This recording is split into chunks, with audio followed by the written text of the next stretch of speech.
Hello, everybody. Happy Tuesday to everybody. Thank you so much for stopping by this morning or this afternoon. We tried to get the stream in yesterday, but we're having some significant technology difficulties. YouTube was not playing nice, but I think we got it ironed out for today. If anything comes up midstream that doesn't go well, we'll just deal with it as it comes.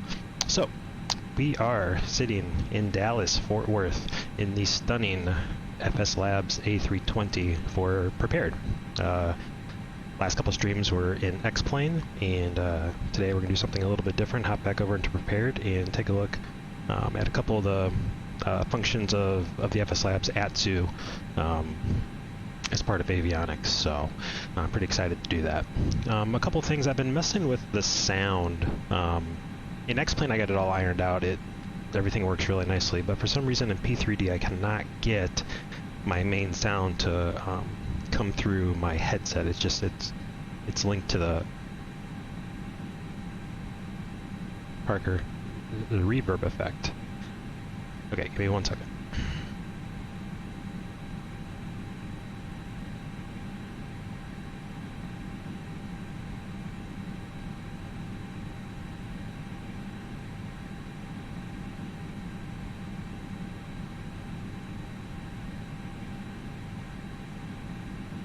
Fifth Freedom, hey, what's up, man?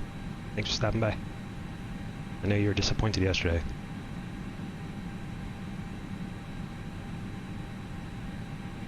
How's my voice, everybody? Mic check, is there a weird reverb?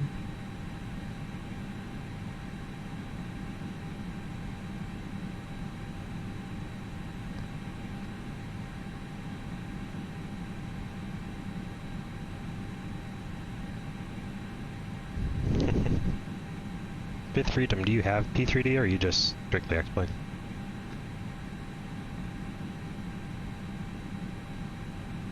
Parker, is that any better on the voice?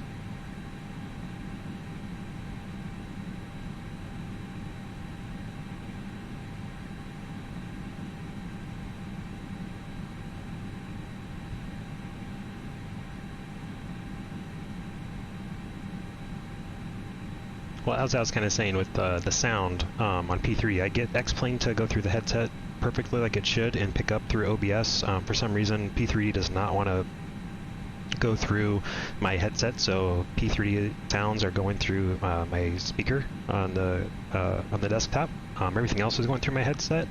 I have a noise gate set pretty high on my mic to hopefully cancel out any speaker noise. I have my speaker as low as I can. I just need to hear, a few sounds from the aircraft, so hopefully it's not too bad.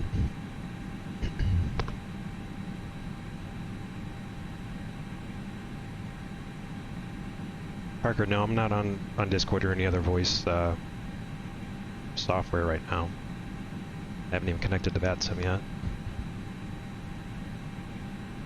So for those that don't know, the ATSU function in the Airbus, or the FS Labs Airbus, it really it adds a lot of immersion, I think, to the simming experience, and it also adds some time to your pre-flight. So I'm going to go through the full ATSU procedure, and okay, cool, Parker, good. I'm going to go through the ATSU procedure. I'm going to talk about it a little bit as I'm doing it, and then once we get up into cruise, we have plenty of time in cruise, probably a good hour, 45 minutes in cruise. We can discuss ATSU a little bit, how it applies to Airbus, and where ACARS kind of started from in aviation, where it's going, and also how it applies to the sim. Nice, Fifth Freedom. Yes, black box videos are awesome. Okay, so let's get started. So, we are at gate Charlie 17. Actually, let me connect to VATSIM real quick.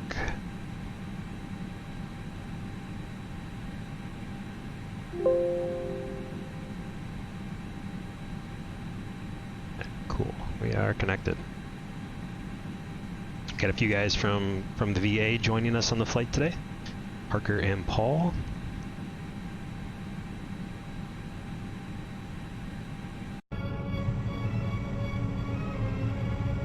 You guys are way down there. Cool.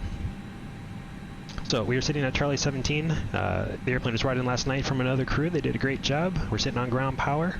So let's go ahead and get things started up. Get the aiders aligning. On batch should be on for about 5 seconds.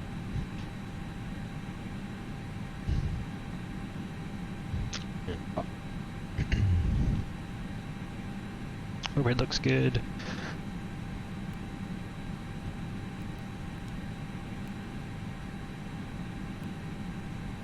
We are American 401 as usual. So here's where you know, procedures kind of differ from some of the other Airbus products in Flight Simulator. So we got our call sign in. Go ahead and our init request, and that's going to provide our data uplink from Operations Center. So in a minute you'll see, and of course it goes invalid.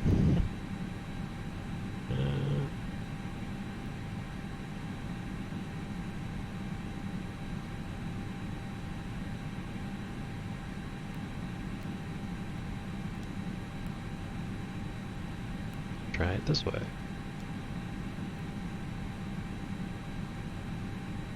So that's going to pull up our downlink there.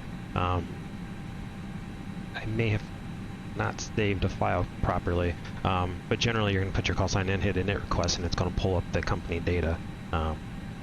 That's okay. We can work with that. Just pull up my OFP. So we're going to be cruising at 350 today. And request our wind. Takes a minute. In Fifth Freedom and some other folks who've been primarily in X-Plane, you'll see some differences in the wind request pages as well. Cost index of 10.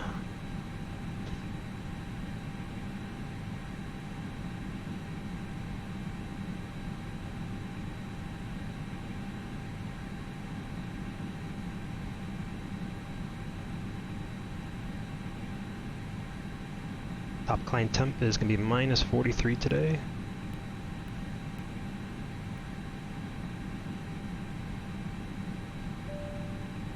And we'll go ahead and enter our tropopause value as well of 54.2.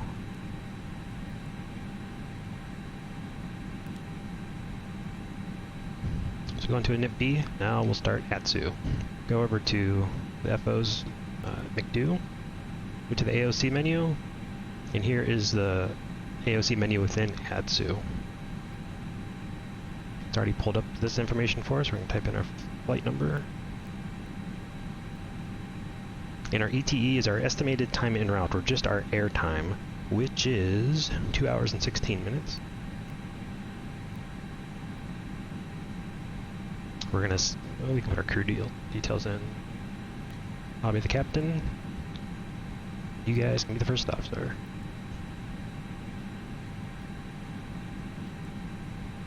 And we'll send that off. It's queued, and now it is sent. In our OFP data, it's not going to pull it.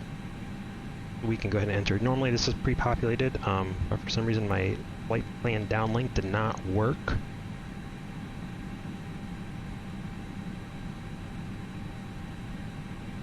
So our block fuel today is 21.8. Taxi fuel 220 pounds. And trip fuel of 13,394.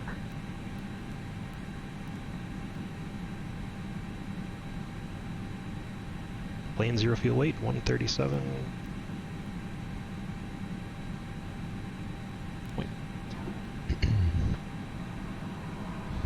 Scheduled departure time or scheduled push time of 16:45, and we're using company procedures 01 for the data. Go and send that off. And so what that's going to do, there is GSX integration. So now the fuel truck has been called, so the airplane will be fueled in real time once the fuel truck gets here, so that's pretty cool. We can set up our boarding as well. Boarding I have set to take... Yeah, it's from Fifth Freedom. So I downloaded the OFP and exported it into the proper folder, which I thought, from the FS Labs, and I'll pull up the OFP here in just a second. So we can control our complete boarding process right through the ATSU. Boarding currently takes about 15 minutes depending on passenger load. So we can set a time to start boarding in school. So it's currently 16:10. So let's set it just 16:15. We can request that. And now the airplane will start to board automatically at 16:15. Catering, same thing. We can request our catering. It's requested. Another cool thing is we can adjust our catering values. So say we're full load and we're up against our max to zero fuel weight. We can adjust our catering to only be 50% per se. And watch what happens when we do that. Watch our zero fuel weight. It alters the zero fuel weight as per the catering. So that's quite neat. Same thing with potable water. We're going to fill it to 100%. Say if we were weight limited, same thing. 50% water. It's going to change our CG. Pretty neat. So we got our catering requested.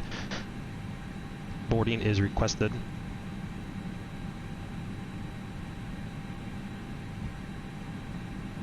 Is it just not working at all for you, Paul, or you've been trying it in the FS Labs, or just Aerosoft?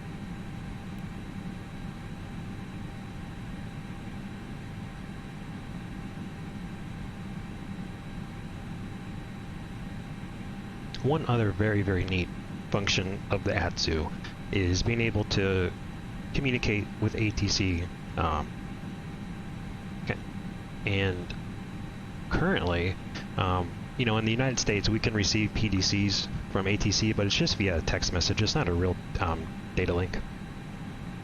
There are some VATSIM servers who will give you a true data link, and so you could go to ATC requests and you could request your pre-departure clearance.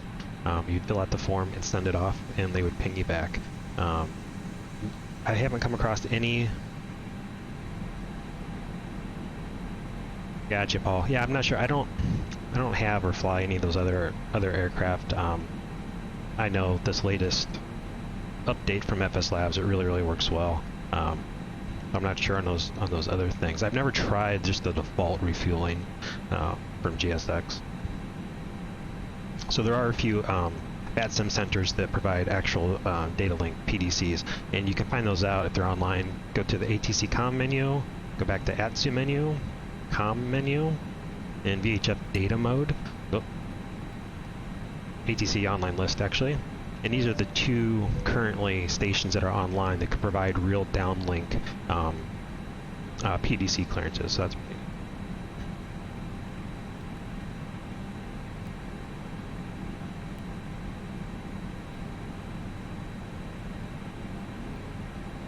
So far we've received one company message. This is going to be our slot information. So this is our departure slot time information, DFW to RSW. Our CTOT, or our calculated time off, will be 1654. Our EOBT, estimated off blocks time, 1645.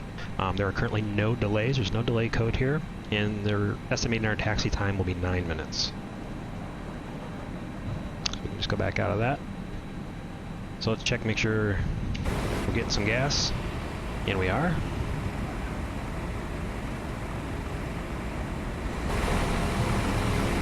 hasn't quite started pumping yet. You'll see once I start pumping, the gallons will start to increase here.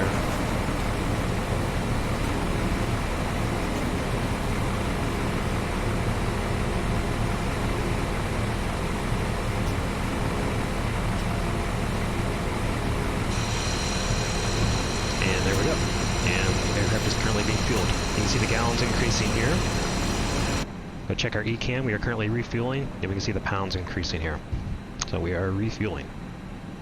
We have another company message. It's our prelim load sheet. So our preliminary load sheet, DFW-RSW, tail number, November 128 Uniform Whiskey. It's a 2-person crew today. This is our planned zero fuel weight. Takeoff fuel, takeoff weight, trip fuel, landing weight, our requested passengers. Now one cool thing is DSX along with FS Labs. 180 is what we think we're going to have on board. Well, we all know in the real life that sometimes someone misses the gate, misses their flight, and they're missing, or sometimes there's some standbys with some extras. So this number could change. And our CGs, our zero fuel CG and our takeoff CG down here. You can see at RSW, we have potable water available, which is neat. So we'll go ahead and accept that for now. It's just preliminary numbers. We are going to do something with it in a minute, but not right this second. So we got 16:15, boarding is starting. Let's go ahead and get the box.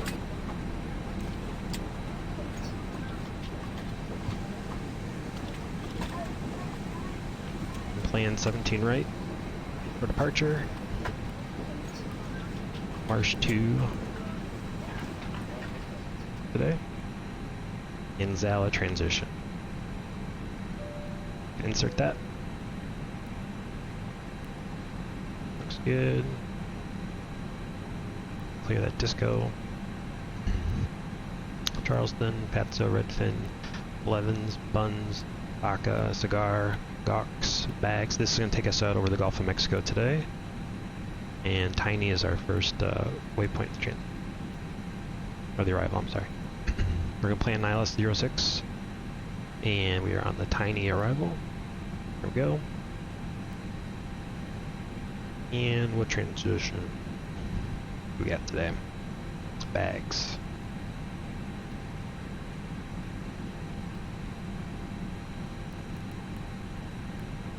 That all looks good. Insert. Go to our secondary flight plan, copy the active, go to any waypoint, and we're going to put DFW back in for an air return. Arrival, ILS 17 right. It's close to the gates and it's a nice long runway. No star. Return. Go back to secondary. Enter our perf. Just need to enter the QNH so that we can execute our performance data on the way back if we need to air return. 3001. Cool. That's it for secondary flight plan for right now. Hopefully we don't need it. Back to the primary. Go back up to the top. We'll take a look at the ND, make sure it drew correctly.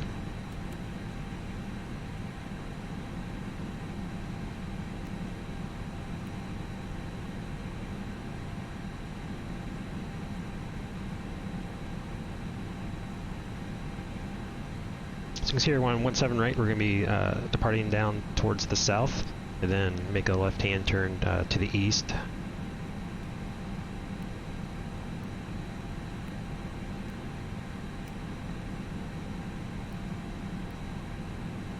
All looks fine.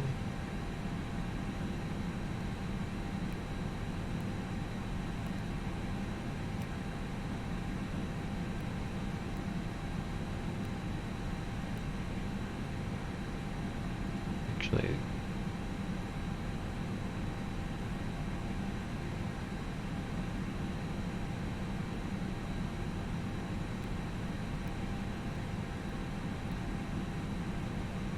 so it put in the wrong SWV. Clear that.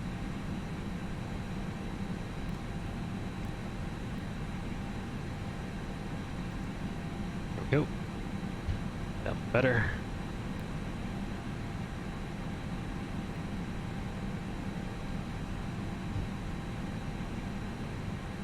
And we'll insert. This is why we check the plan. That all looks good now.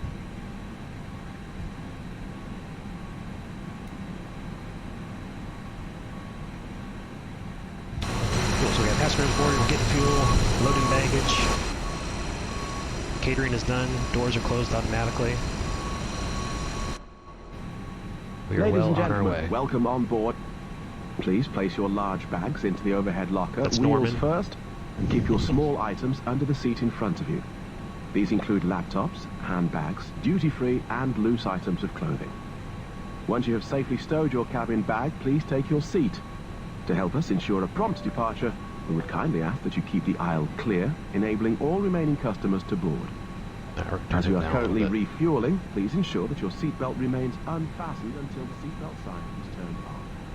Good for you to be. Yeah, the animations are really cool. Thank you for observing this policy. I don't know, man. That's Norman. He ships with FSL. They like him. I don't know.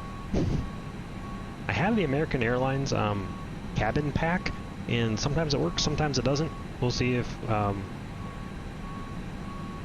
it'll work a little bit later on.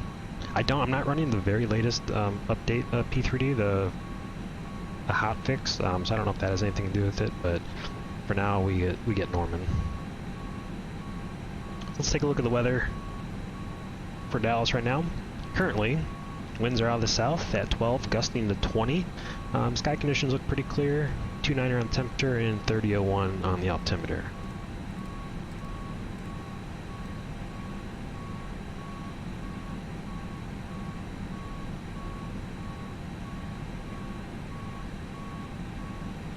And let's pull up the departure real quick. We can take a look at.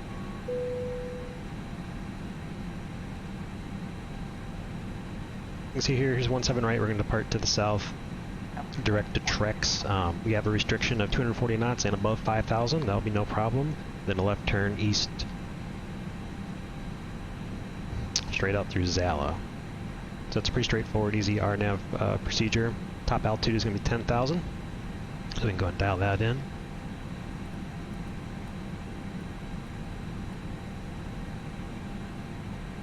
Perfect.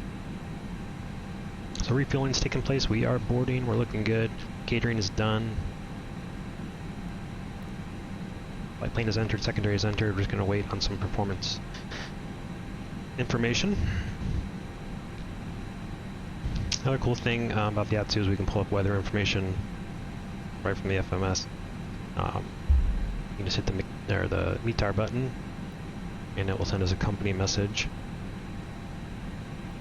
with our weather. Here's the current weather.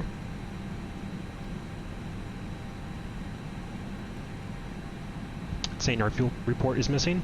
Boarding has completed, which was pretty quick today. And it's asking us for our fuel report. We are still fueling, so we don't have that to send off yet. Here is our final load sheet. So let's go ahead and enter that. Block fuel 16. Actually,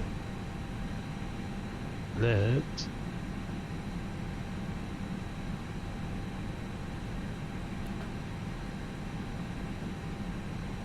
One second.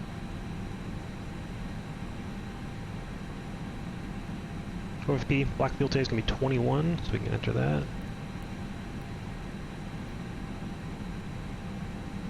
Zero fuel weight 137.8, which is exactly what we planned. And zero fuel weight CG of 34.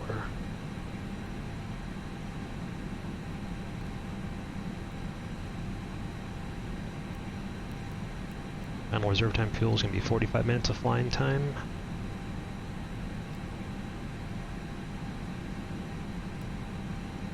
Takeoff weight 158.6, we'll need that. And you can see here, so we thought we were going to have 180 passengers on board, and we got +3. We got 3 more, so.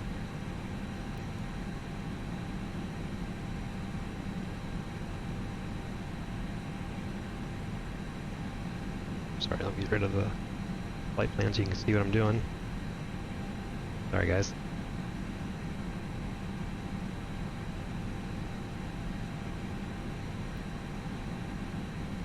That's good. Actually, we have to accept it, or else we can't do nothing. Let's go back and get our performance data started. Performance request, departure, K, DFW. Runway 17 right. This is for an intersection departure, which we will not be doing. We'll be doing full length today. Anti-ice is going to be off, but runway is dry, and PAX will be on. Wind 170 at 12. We're just going to put the straight line winds in. We're not going to do the gust. QNH 3001. And temp was 29. Next page. We need our takeoff weight. We just go back here and get 158.6. And takeoff CG 31.8. Now we can send that off and get our performance data.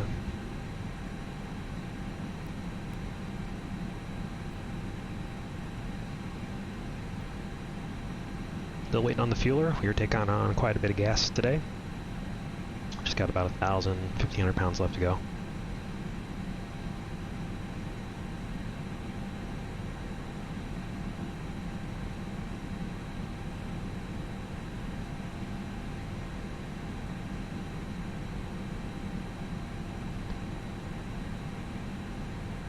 Hopefully the performance isn't too bad for you guys. Everyone knows that the Flight Sim Labs is a little bit heavy on resources. So it's funny, even though the frame rate is significantly less than in X-Plane on the flight pack or anything like that. However, I just feel like it's still like a little bit smoother. I don't know. I like it.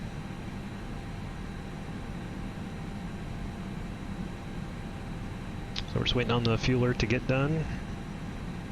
Then we'll fire up the APU and get on our way.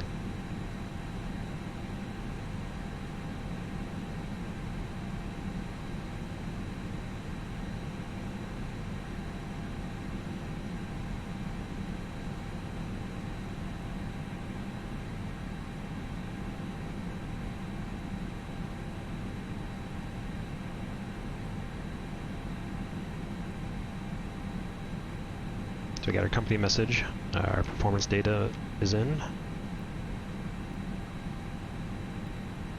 We got our performance data sheet here. 7 right. This is just information that we entered, so we're just checking to make sure that looks good. Our requested takeoff weight. It's gonna be our trim. 31.8 CG, down 0.7. And here are our speeds. We're gonna be flexing 51.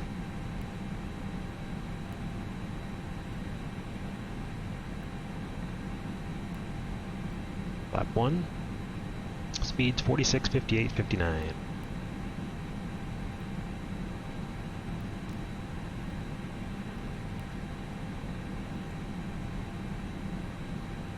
Perfect. Okay, so now our fuel is down here. We had an uplink of 5,331 gallons. We're going to enter that into our volume. Okay, and sometimes this can be a mismatch from between our ordered and our fuel on board. But it's all good right now, so we're going to send that off.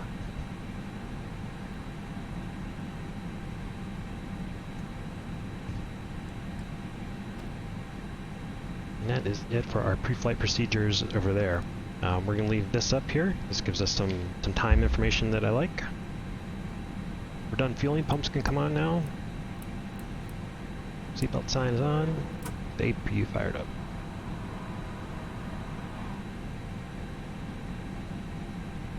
With Freedom, I think he might be disappointed with some of the scenery.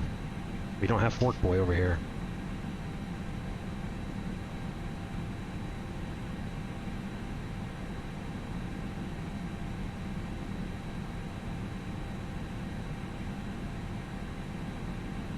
Flap open, fire up the APU.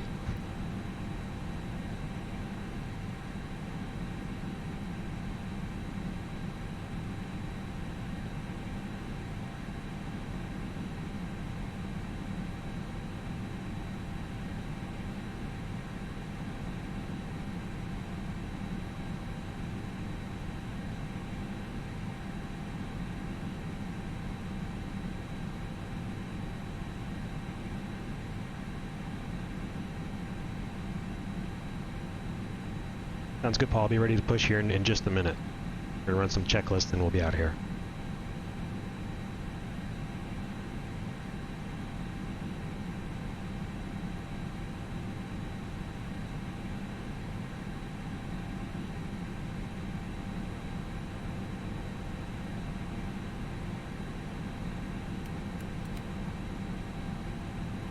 Yeah, Fifth Freedom, I'm with you, man. You know, I don't know, I'm kind of 50-50. There's certain times where I really want some of the eye candy because I feel that it that it enhances the immersion of flying, like we were talking about on the last stream with weather. I think that having accurate real weather is pretty critical to the flight. But some of the other stuff, it's just, you know, it's not incredibly important. Alright, so we have AP available. Lead, come on. Off external power.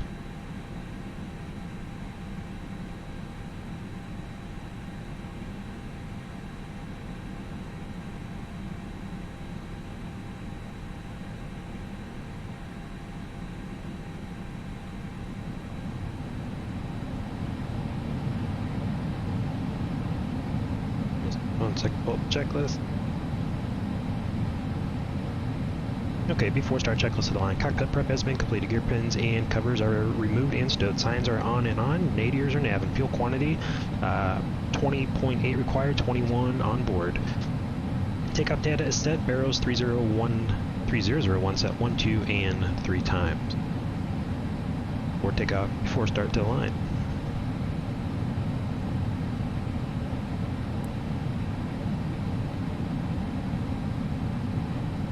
And before start below the line, McDo weights have been entered, windows and doors closed and locked, beacon is on, thrust levers are idle, and parking brake set for the push, and we've been cleared for the push. Let's go ahead and give them a call. So we can access the ground menu just by flipping up our interphone switch. GSX has recently added a feature for quick edit on the pushback. It's very similar to the better pushback in X-Plane. I've used it a couple of times, not too much. I'm not going to use it today because I've had some issues where it's completely shut down the airplane for some reason. So we're just going to go ahead and do a preset pushback, which will be fine.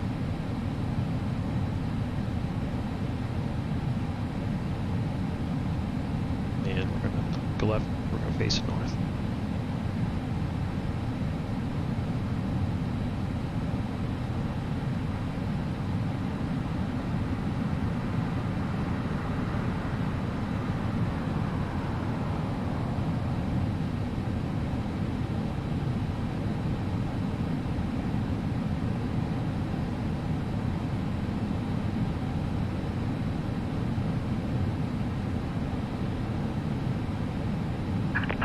Hello, Captain. We're ready for pushback.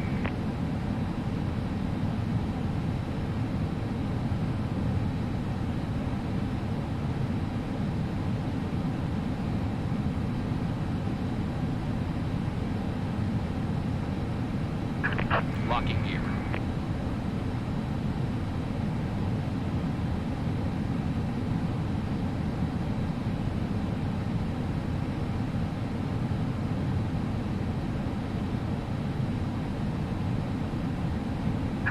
Departure check completed.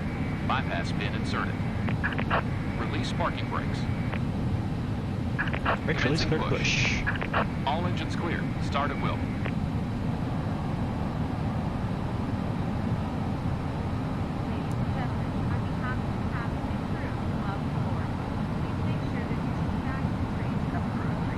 Alright, we are pushing. One of the other cool things I wanted to show you was here in our times pages of the ATSU. We've got our doors closed time and our out time, which is very cool. So they'll give us all of our flight times here.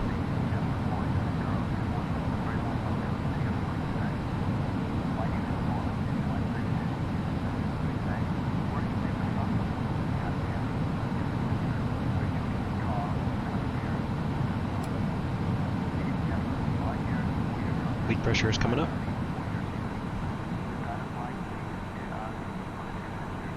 We have good start pressure. Go ahead and start number 1 in just a second.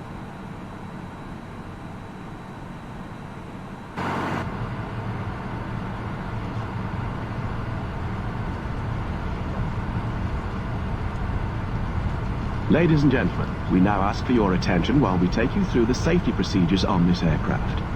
A safety card is in your seat pocket showing the exit routes, oxygen masks, life jackets, and brace position which you must Starting number 1. Here, brace, brace. There are 2 emergency exits at the rear, 4 in the middle, and 2 at the front of the cabin. Floor lighting will guide you to an exit. Please be aware that your nearest exit may be behind you.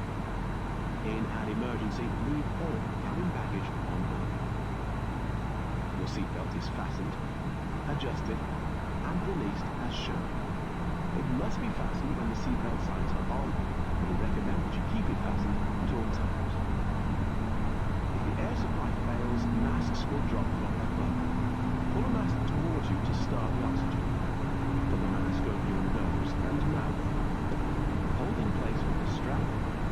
Pull on each side to adjust. Set parking brakes. Good start. Number 1 engine is available. If we land on board, Parking brake, say clear to disconnect and go to hand signal. Show me the pin, please. put it over your head. Starting number 2. The tapes around your waist. Click together and pull the strap to adjust. Do not inflate it inside the aircraft. When outside, inflate by pulling the top. If it fails to inflate or needs topping up, blow into the tube. Quick look at our taxi route. And whistle for tracking attention. We just pushed off Charlie 17. Also carry flotation aids for fuel. We're going to taxi straight ahead, straight down Kilo, Must now be full stood length, armrest down, Echo Fox, window blinds and full open, length takeoff on seatbelt 178. We wish you a pleasant flight.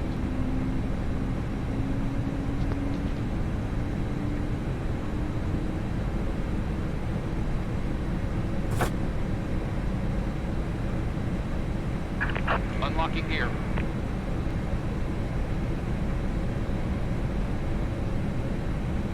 Tow truck disconnected. Bypass pin removed. Why is the chat box gone?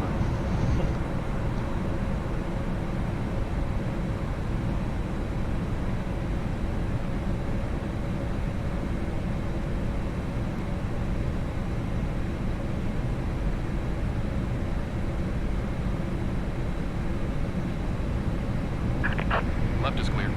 Right is clear.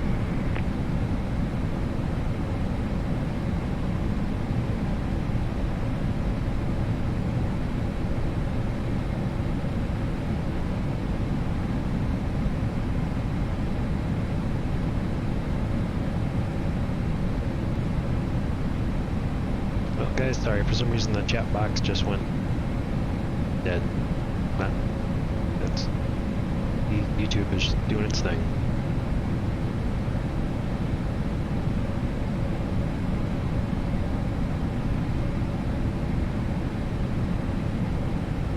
Give me just a second, guys. I'm gonna kill that white box on screen.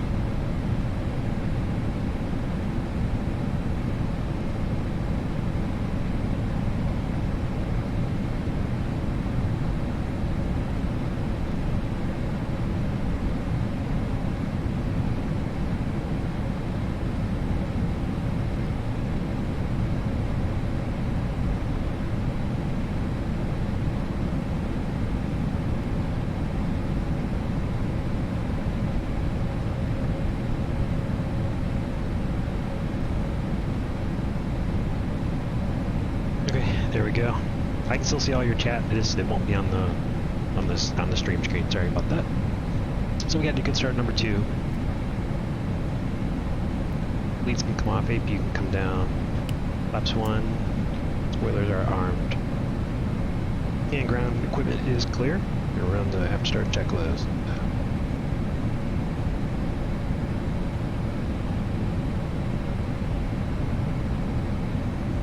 ATS is not required. ECAM status is checked. Pitch trim 31% CG is set. Rudder trim is 0. Ground equipment is clear. We're clear on the left. We are clear on the right.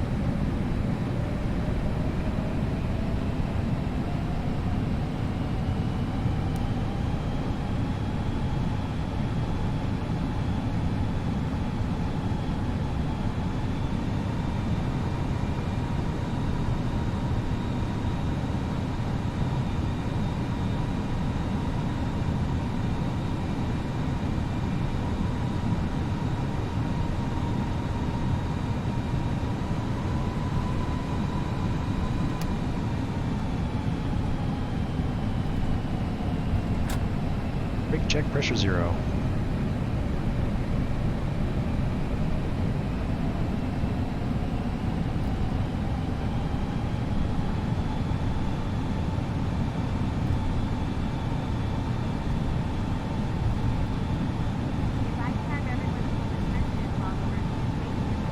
Fifth Freedom, yeah, it'd be nice if Flight Factor could make some of these updates. I just don't know that it's gonna happen, you know?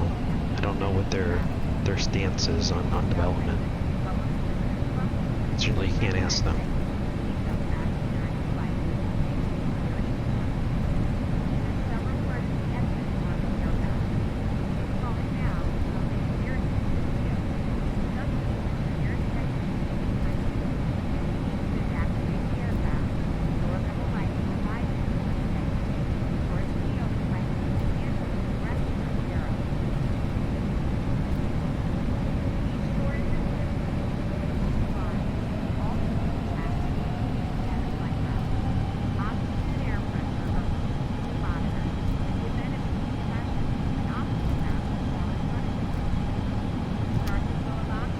Flight control check. Pull up. Full down. Neutral. Full left. Full right. Neutral. Rudder. Full left. Full right. Neutral. Flight control checks are complete. Auto brake is max. Takeoff config is normal. Go ahead and find the PWS. That's another nice feature of Fifth Freedom is the FS Labs does simulate predictive wind shear. At least the switch. I think Flight Factor may simulate it, but they don't simulate the switch. Hello, it's Nolan. That's cabin secure for takeoff. Thank you. Alright, cabin is secure for takeoff. Can reset that.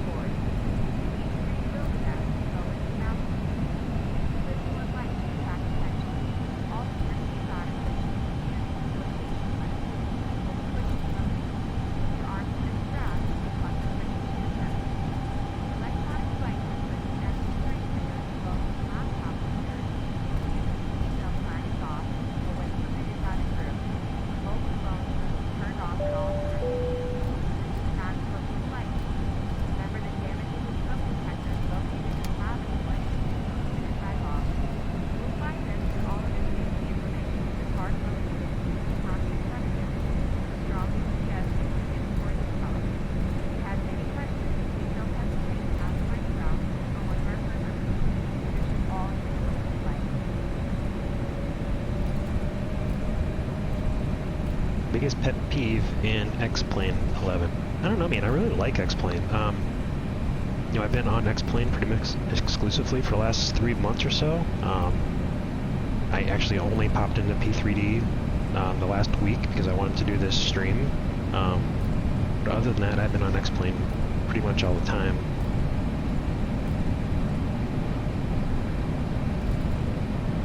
That's like one thing I was talking about on the Discord is that X-Plane is really, I think, devoted to community as well, and it gets better and better all the time.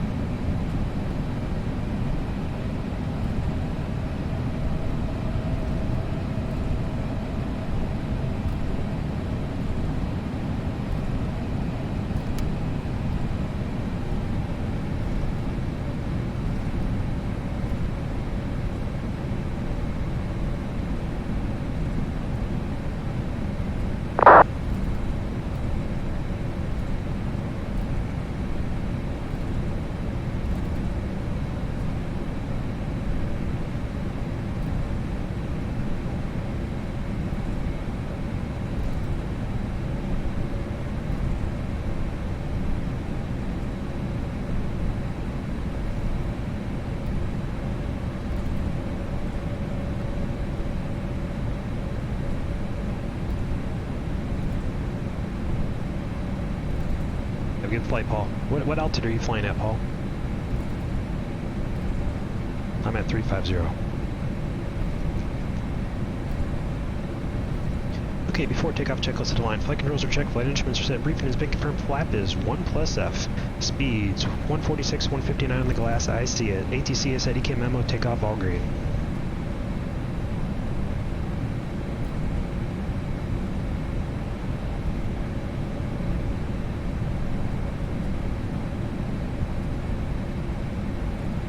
Cool. I think the winds are pretty strong up at 370. That's why I chose 350. I may pass you. Just kidding. Best headwinds are at 310 today, but I don't want to burn that much fuel.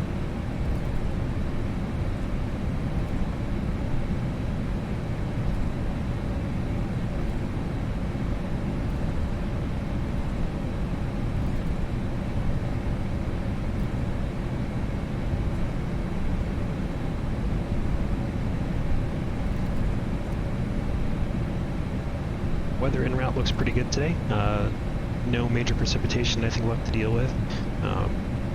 No real wind shear. A couple days ago there was some pretty bad wind shear over the Gulf just east of Texas, but I think we're good today.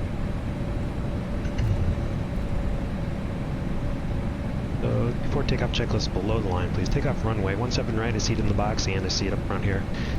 Cabin crew has been advised TCAS is TARA, engine mode selector is normal. Packs are on for today.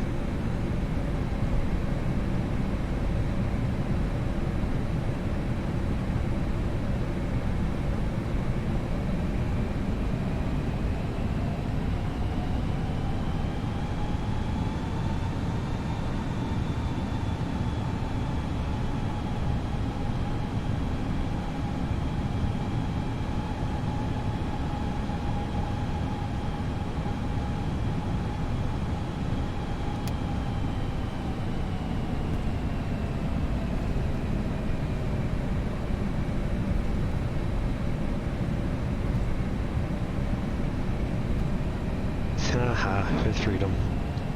Funny. I spend quite a bit of time. I don't know, I've spent the money on add-ons to make the flying experience as realistic as possible. So I really spend a good bit of time briefing the flight and flying it.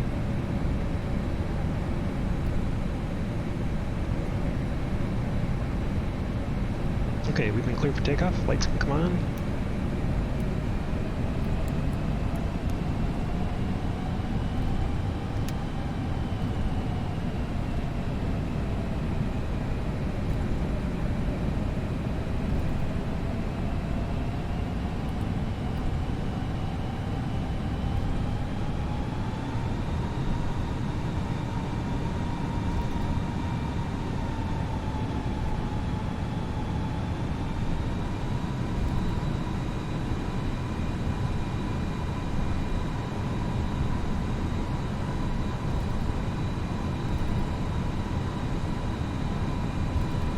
Lined up, spool to 50. Forward on the stick.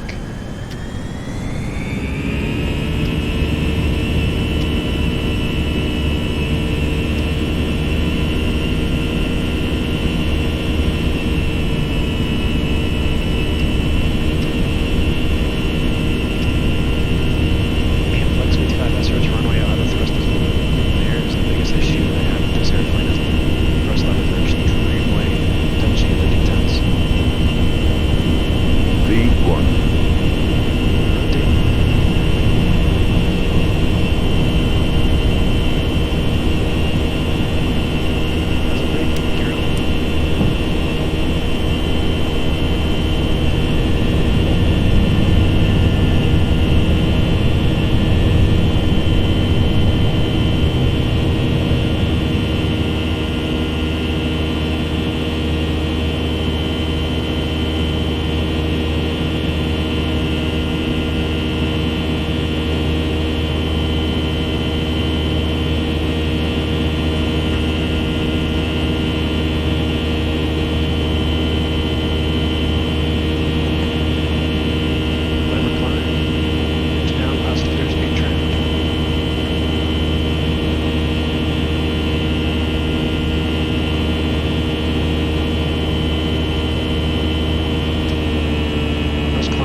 better on the sounds, Fifth Freedom.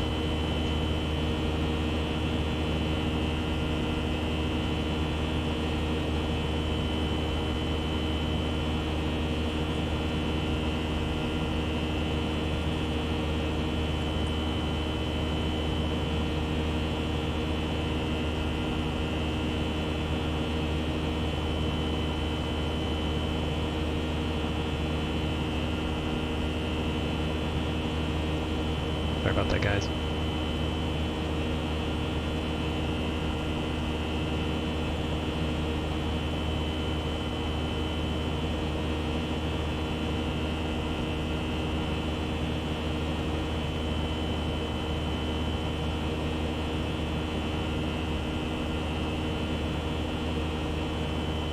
Passing tracks at 240 and above 5, we're good. And we cleared up to our cruise level, flight level 350.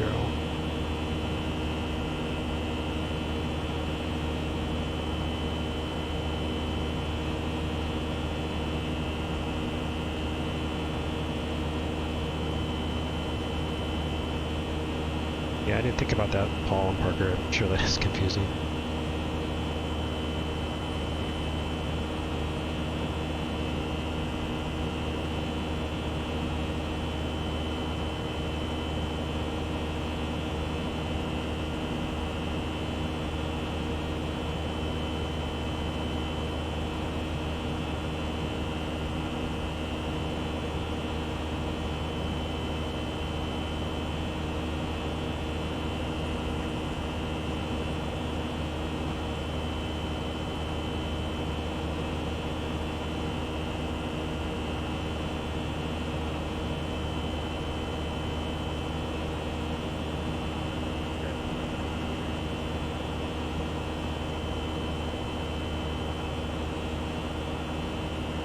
Here's 10,000 lights that come off.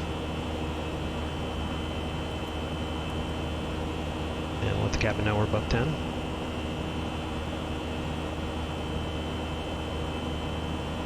So we are a little bit heavy today, so it's going to be a slow acceleration up to our climb speed.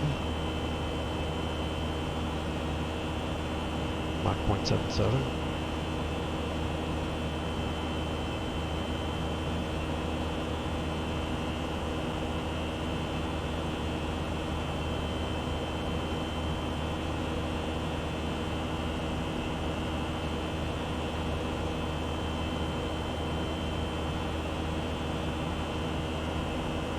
Nice look at some volumetric 3D clouds.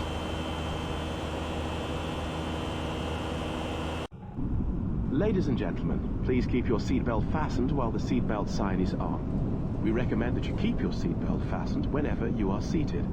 Toilets are located at each end of the cabin. Remember that smoking is not permitted at any time. This includes e-cigarettes. In just a few moments, we'll commence our in-flight service, offering you the chance to purchase from our selection of fresh food available today. Full details can be found in your in-flight brochure. You can also purchase a I've been having an issue with my textures on this thing. I just cut off my tomato shade. I really wasn't liking the way I was looking, and some of the dynamic reflections that the tomato shade puts on screwed with my standard liveries. I didn't get a chance to reinstall them, but join you in the cabin shortly. That's good. Are the frames real choppy for you, Fifth Freedom?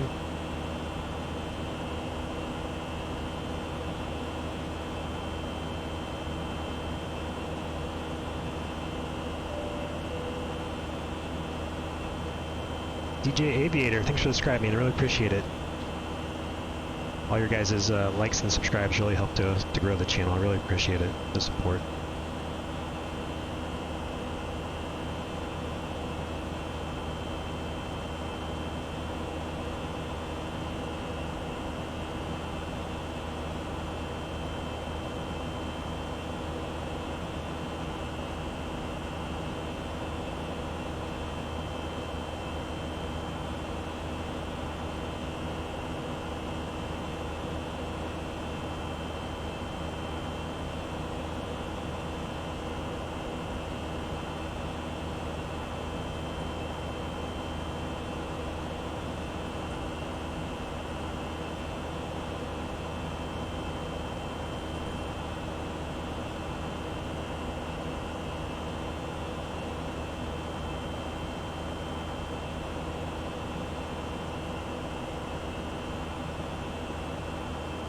Cabin is pressurizing nicely. Looking good.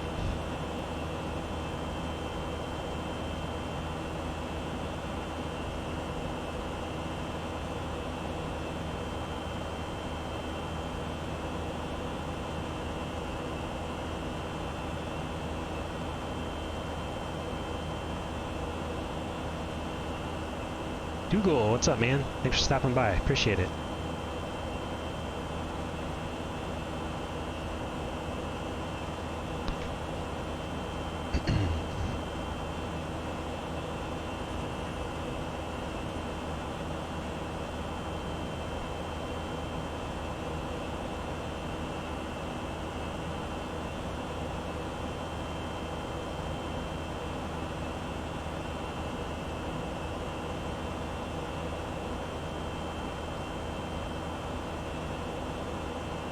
Dougal, yeah, same here. I was just telling these guys a little bit ago, I haven't even opened P3d for 3 months or so. I've been strictly an X-plane, but I do miss flying the FS Labs, and so I wanted to do this stream, so I figured we'll get back into it for a little bit.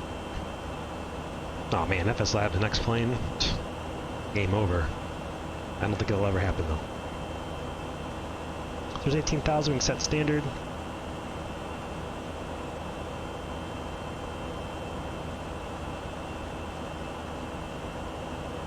And we are climbing.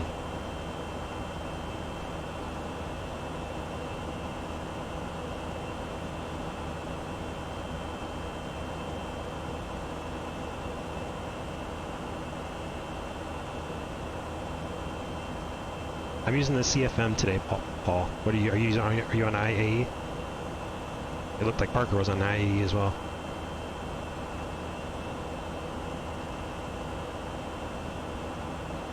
Why were you angry with FS Labs, Dougal?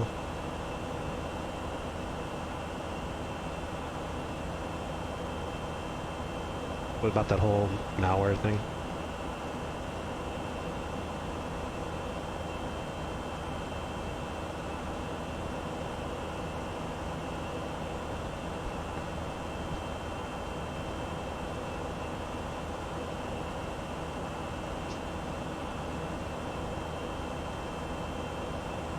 So here we can see on our init review page on the ATSU, doors closed at 16:28. Out time off the gate was 16:33. Our off time was 16:48. Our block time so far is 25 minutes. We've been in the air for 10 minutes. Fuel remaining 18.4. So that's really some good information. Clear scratch pad.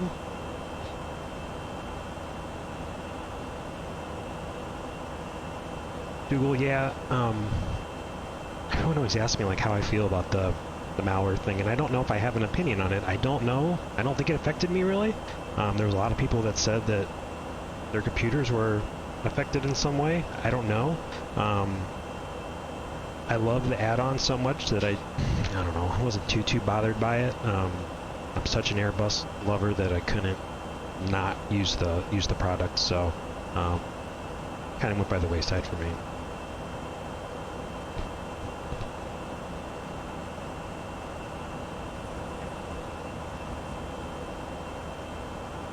Yeah, Paul, I haven't flown the Aerosoft bus in recent years. I mean, it was way back when the last time I flew that. I'm not sure what sounds they're using.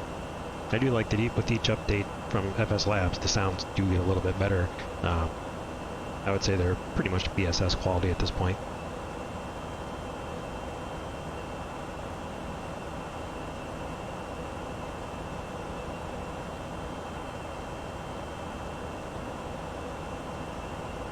So we're gonna leave the seatbelt signs on as we continue our climb. Looks like it's gonna be a somewhat choppy day.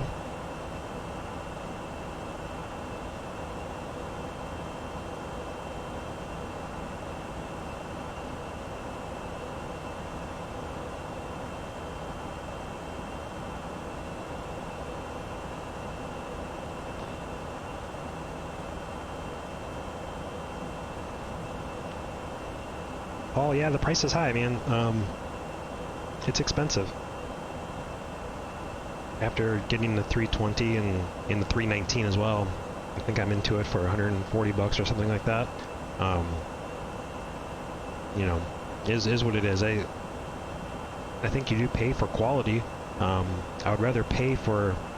Here's the thing, I would rather pay a high price for a quite complete rendition of what the aircraft is supposed to be, as opposed to paying a high price for a kind of basic level airplane.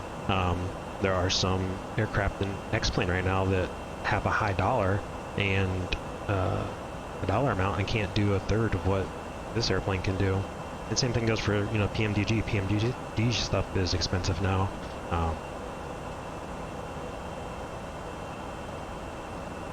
But you know, you get what you pay for, I think.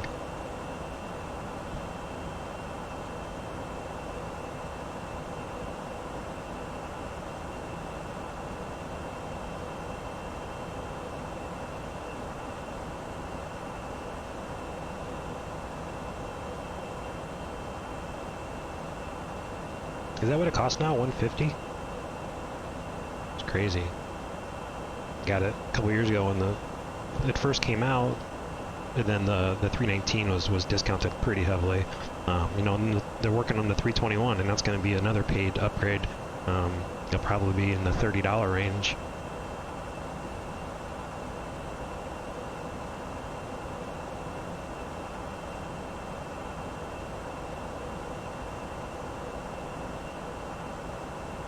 I get you, Paul. And I think that's why it's so good to have products like the Aerosoft bus, which is not maybe quote-unquote study level, but it's very, very good. And same thing in X-Plane. You know, there's many Airbus products in X-Plane that are not many. There's a couple that are not study level by any means, but are still very good products, and you can get in and fly it.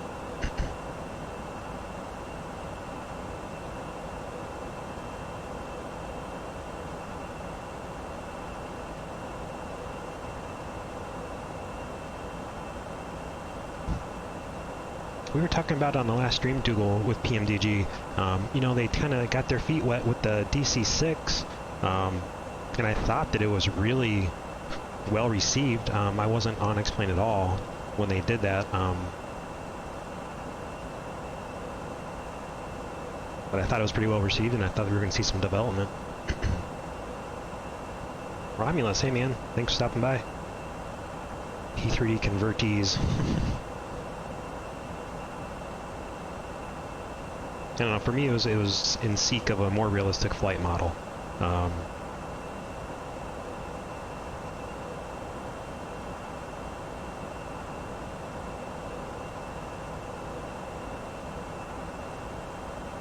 don't know if P3d will merge with MS. Here's why.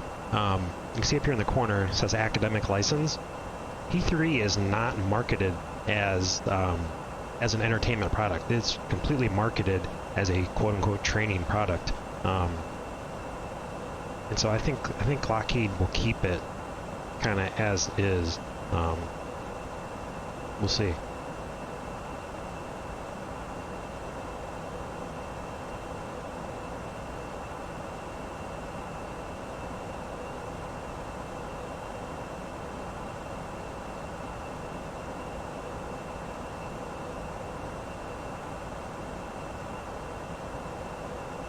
How's the TBM treating you, Romulus? Any more fires?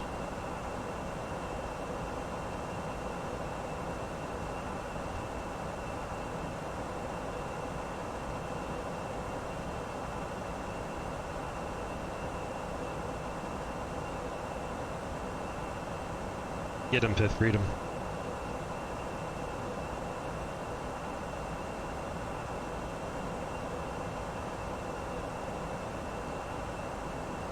Well, that's not bad, Romulus. I mean, 2 airframes, heck.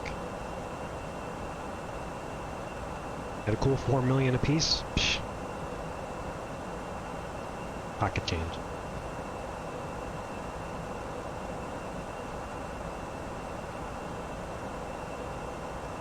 Was I reading somewhere that some other people were having an issue with that, where it just wings over to the right and nosedives into the ground?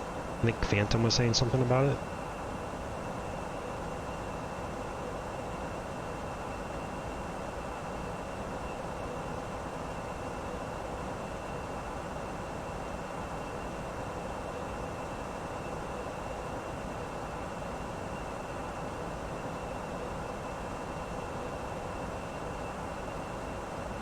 That's crazy.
You said it was on a go-around, Romulus, right? Did you have the inertial separator on?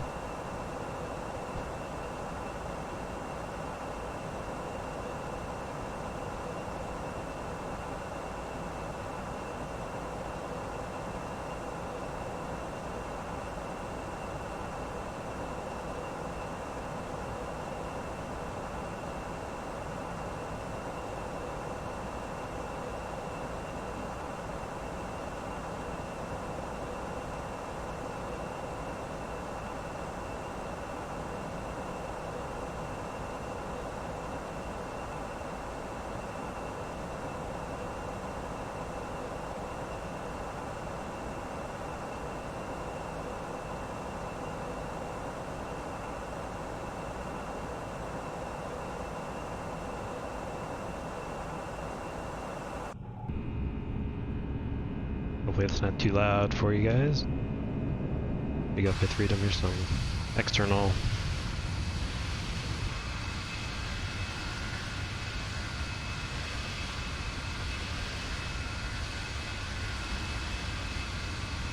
So one really nice thing is shadows do cast, or the clouds do cast some pretty nice shadowing on the ground.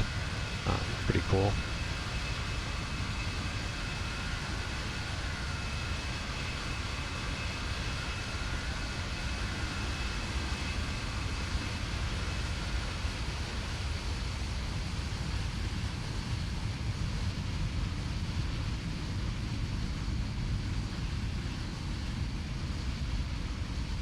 These ground textures are Orbix Global and also Orbix Vector. So, I mean, it's kind of meh, especially coming off Fork Boy. It looks okay. Seasons are changing, so trees are starting to go brown.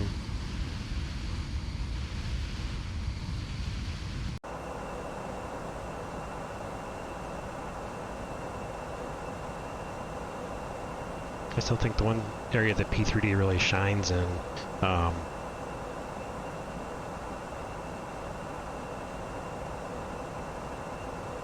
area that it really shines in with scenery is just the airports in general. I still think P3d airports from developers are still quite a bit more detailed than in X-Plane. I only have a handful of payware airports in X-Plane, but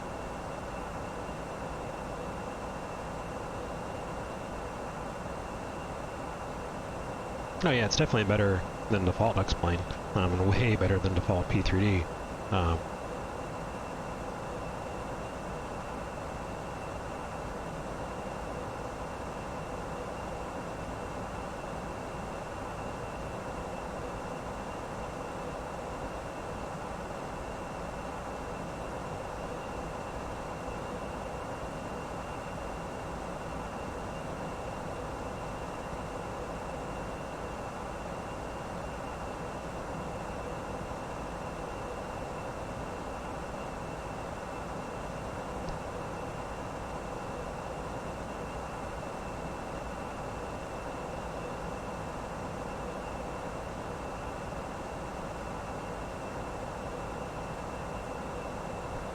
Yeah, Fifth Freedom, and there's a lot of little things that this airplane does in the background that enhance the simulation. Kind of like, you know, with PMDG, where they took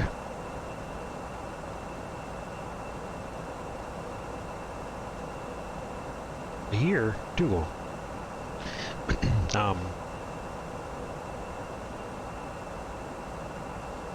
Sorry, I'm trying to watch the chat. With Freedom, there's plenty of really good payware. There's plenty of good payware airplanes. The default ones are complete rubbish, in my opinion. The default 172 in X-Plane is hands over fist better than anything default in P3d. Yeah, but PMDG has some really good stuff. Quality Wings has the 787, which is amazing. TFDI has the 717, which is fantastic. There's a lot of really, really good airplanes in P3d.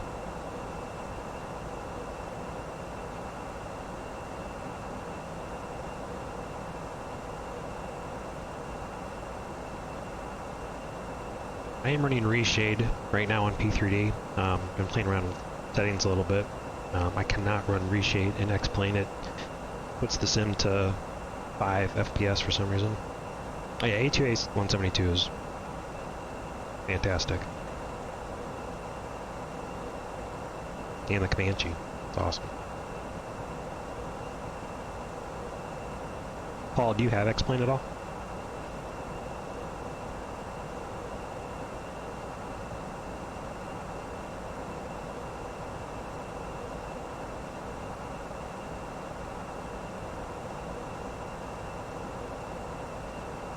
Coming up on 34 for 35,000 feet here.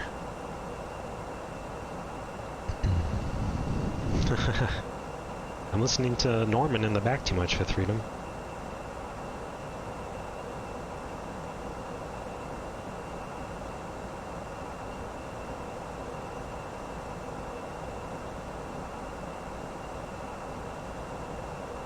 DJ Aviator, what are your thoughts on the new aerodynamics flight modeling for the upcoming Flight Simulator? Man, I am super, super excited. I've been following the development since it was just started talking about it. Now, you know, more and more is coming out each day. I am really, really excited.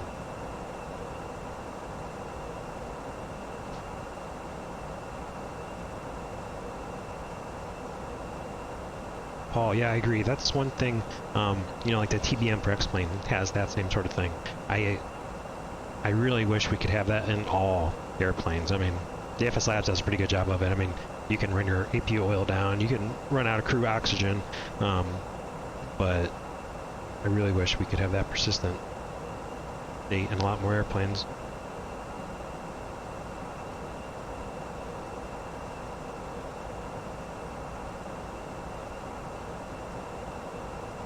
So we're coming up on cruise here. Looks like the air is smoothed out a little bit. We're going to put the seatbelt signs off, let everyone in the back get up, stretch your legs.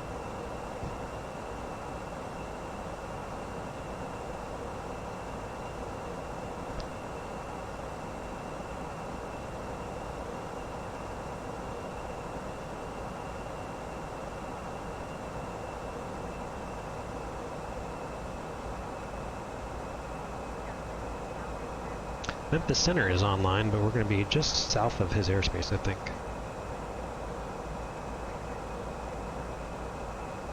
I'm also really looking forward to the new VATSIM codec. I think that's going to really add a lot to simulator flying.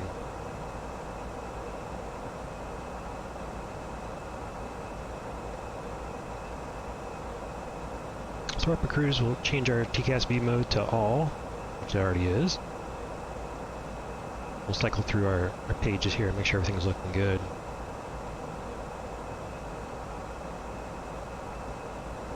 It's good. You can see the load on Gen 1 really is emphasized. And see, this is a Fifth Freedom, this is another kind of little thing. When you pull the electrics page in the flight factor in cruise, these numbers stay pretty much static. You can see here in the FS, so you know, power is being drawn at different rates for different systems, and it's changing. Hydraulics again, green system. Pressure is low, not low, but it's still in the green, but it's dropping as we get into the cold soak situation. Fuel page looks good. APU. Air conditioning looks good. Doors are all closed, that's good. Here's another big difference. In cruise, in the flight factor, brake temperatures go to 0. So we've been cruising for a few minutes, we've been up in the cooler temperatures for a little while, and brakes are still not hot but warm. That all looks good.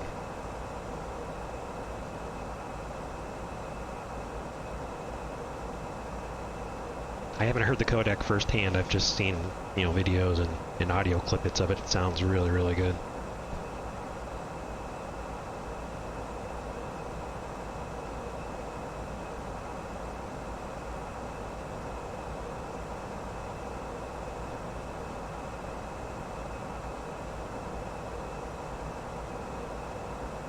Google, yeah, I'm with you. I was kind of surprised by that too. There are times where, especially in P3d, my frames will drop below 20, but it's still smooth enough and it's not causing an issue.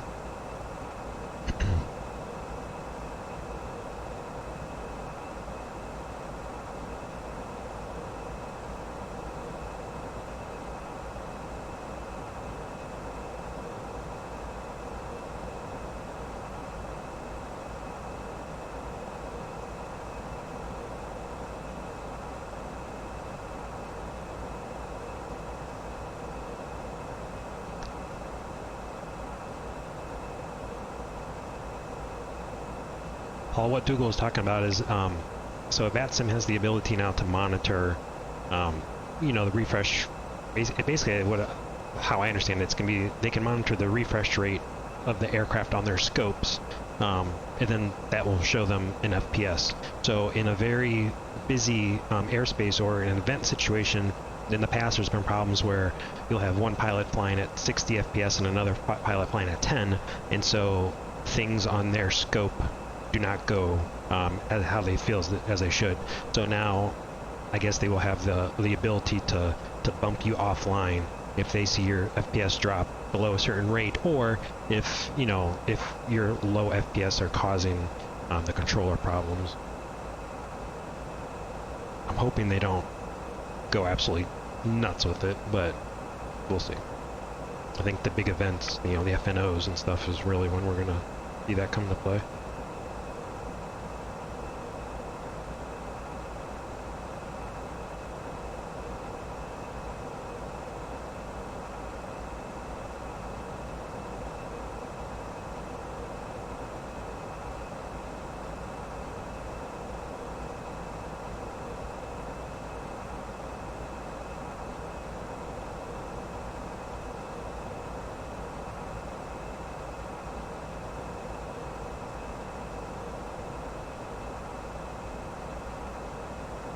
I'm not sure, DJ Aviator, maybe Dougal knows. I hope it's, you know, discretionary on the controller.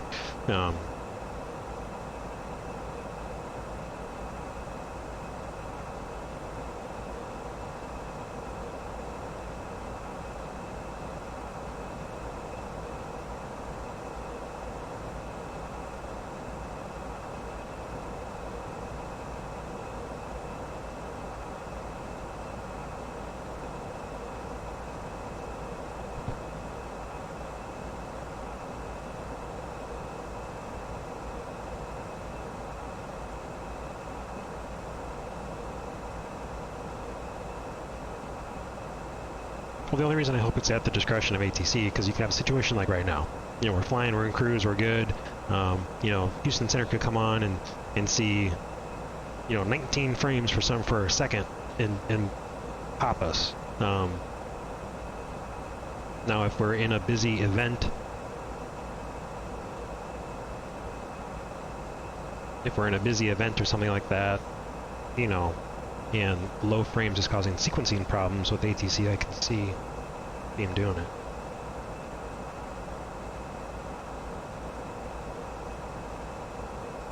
Yes, voice on Unicom is going to be interesting at best.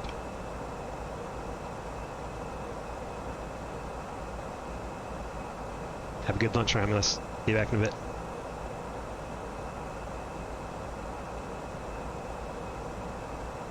Well, that's a good point, Paul. Yeah, I mean, I guess It should be up to the supervisors, not local controllers or individual controllers.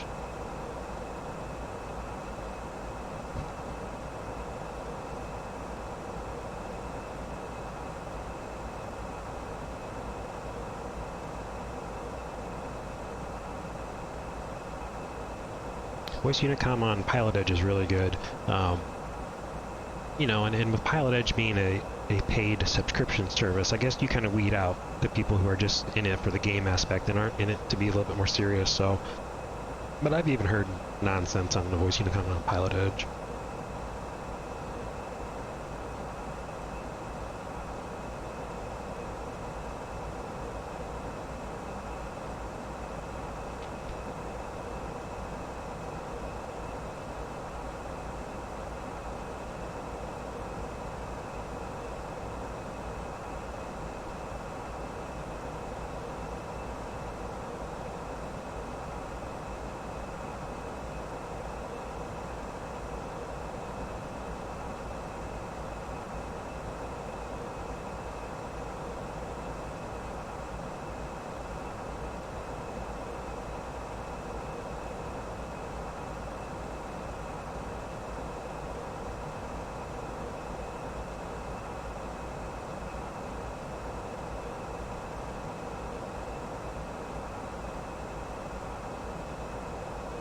Well, in the real world too. I mean, there's nonsense between controllers and pilots sometimes. I mean, there's banter back and forth, and especially on a non-towered when you're on CTAF or something. I mean, there's banter at times. It's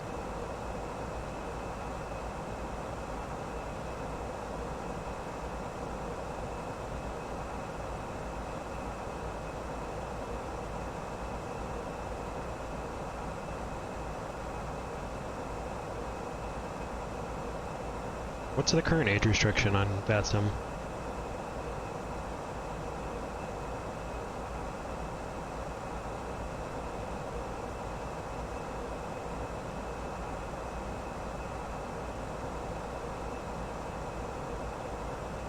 Oh wow. For some reason I was thinking 16.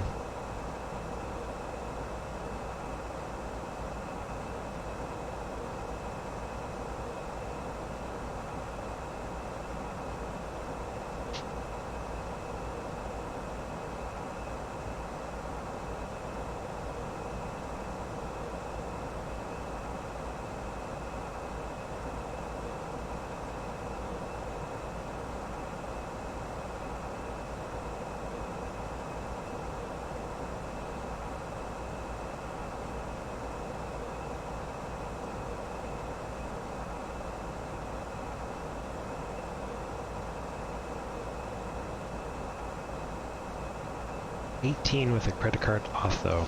Man, Dougal, you're strict. But I'm with you. It would bring more to the immersion of the serious flight simmers. Yeah, fifth freedom, I saw that.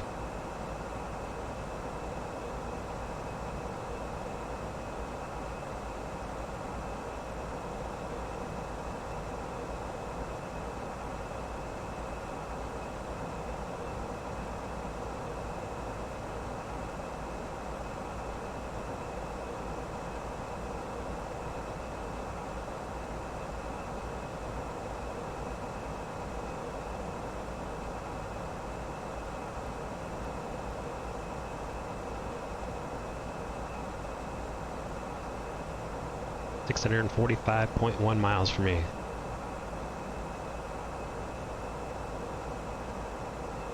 Are you still down at 310, Paul?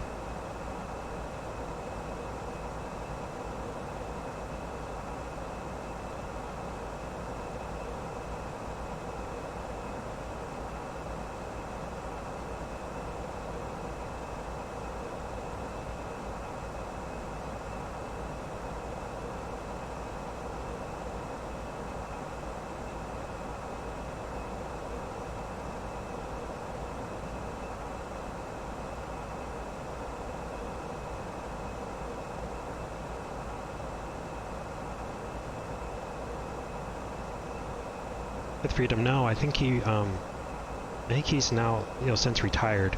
I've never encountered him, I've watched a lot of videos on them though. I'm gonna talk about a controller who's passionate and loves his job. There are so many, especially in Florida, there are so many controllers who are not so nice. It seems like they hate their job. I don't understand. I understand it's extremely stressful. I really get it.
Dougal, I really hope they reinstate it for you, man.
We're just going to update our cruise winds here.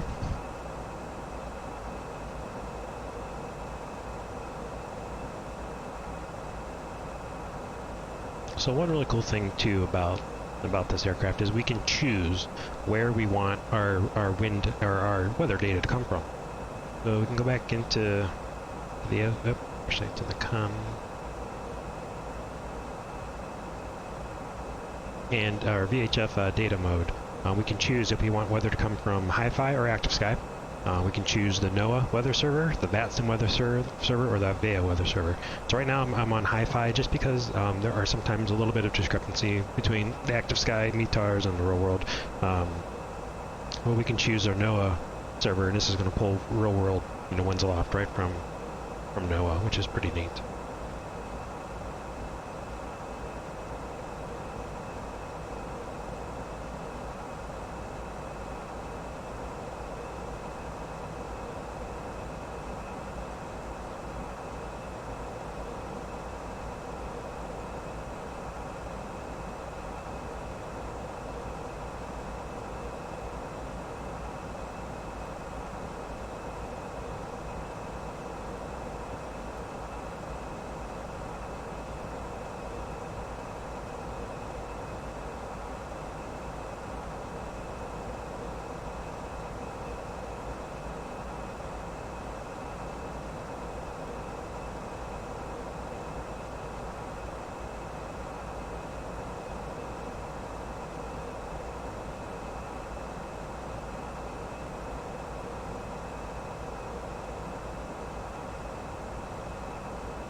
Yep, VATSIM is gonna be great again in 2 weeks. Paul, there's gonna be a cool or a period where we're not gonna be able to log in at all for 24 hours, right?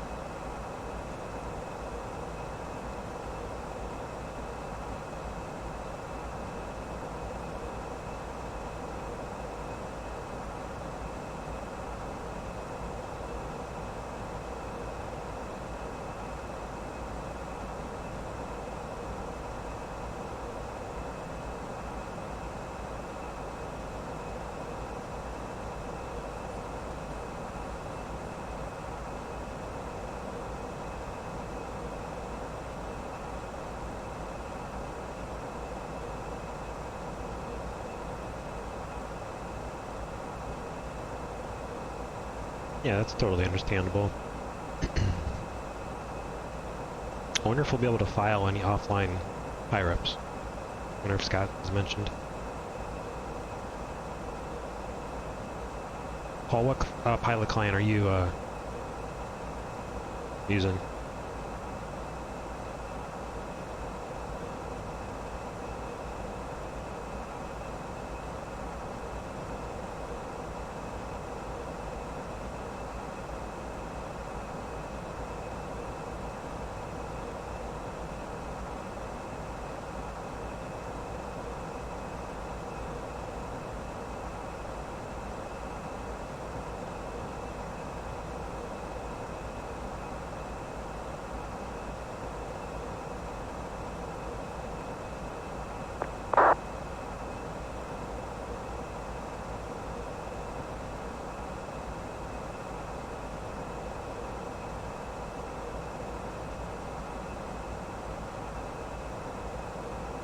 Nice. Yeah, I use Swift Client X-Plane, and I just keep forgetting to set it up for P3d, so I'm just using dpilot on P3d right now, but I really like Swift.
Yeah, there are a couple really good YouTube videos on Swift.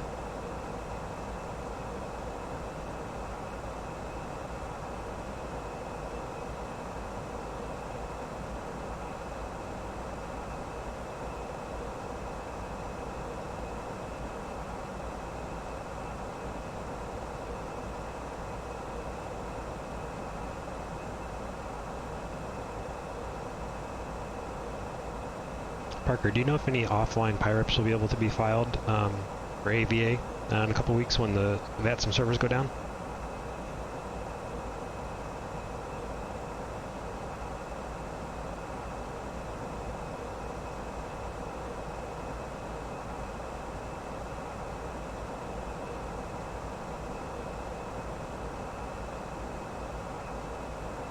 You can go ahead and post a link, Parker. I don't think I have links disabled in Nightbot.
Google, yep. My understanding is that all the current ATC clients will work with the new codec. It'll just need to be updated.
Gotcha. I thought I got an email from VATSIM a couple days ago, and I thought they had mentioned that Swift would be good to go. I could be wrong. It doesn't really matter. V-Pilot's good. I wish Swift would update their UI. It feels like the old school FSINN.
I'm good with all of the information Swift gives you. I just don't like the look of the UI. Funky.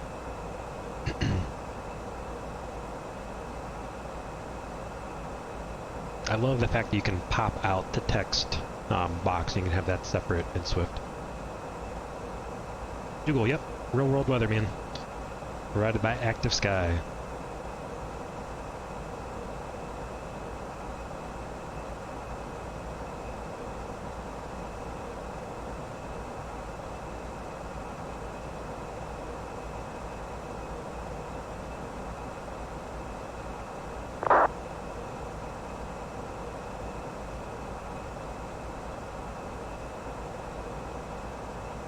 Yeah, it's turned out to be pretty clear up here in Cruise. Initially when I was planning the flight, it looked like the whole route was going to be quite cloudy. So here in Fort Myers today it is a little bit cloudy, so I think on our arrival we're going to have a little bit of weather to look at.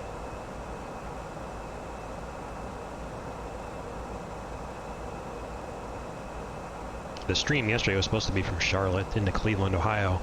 I ended up doing the flight anyways, and there was a pretty significant line of thunderstorms that stretched all the way from about 20 miles south of Detroit all the way down the Ohio River Valley and just to the east coast of the United States, and it was pretty messy.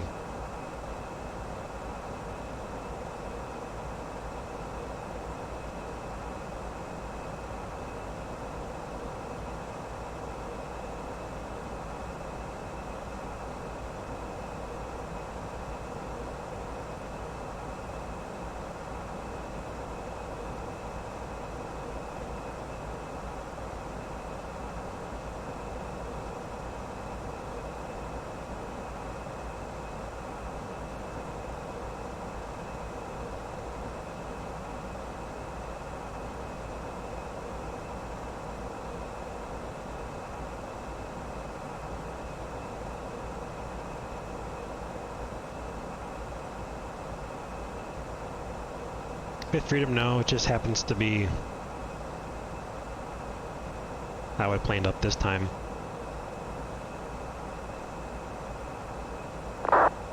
Yesterday I was going to do Charlotte to Cleveland, so I ended up doing Charlotte to Cleveland in the morning, then I flew into Dallas in the evening, and I do like Fort Myers and P3d. I have a very nice scenery for Fort Myers from Latin VFR. Very nice.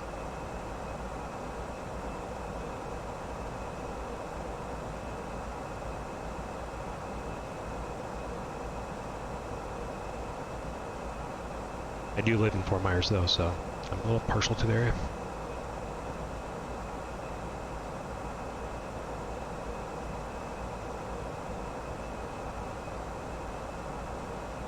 What's that, Fifth Freedom?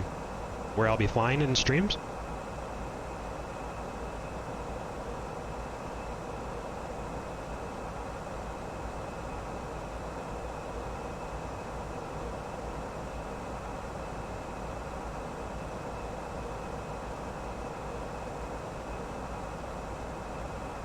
No, definitely not. I definitely want to do some stuff over in Europe. Maybe some stuff up in Canada as well.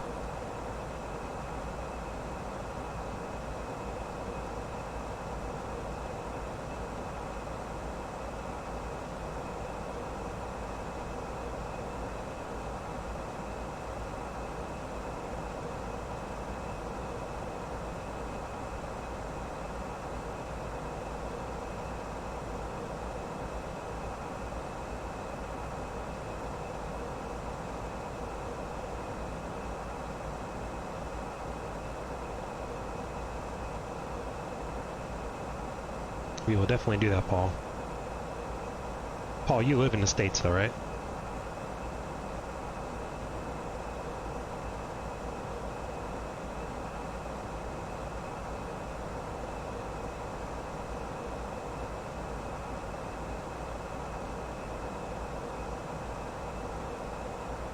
Nice.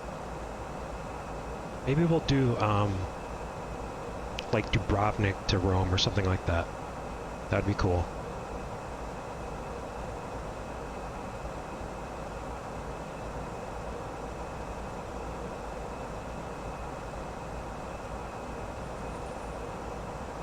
Fifth Freedom, great idea. Yep, that is an awesome approach. We'll try to do it.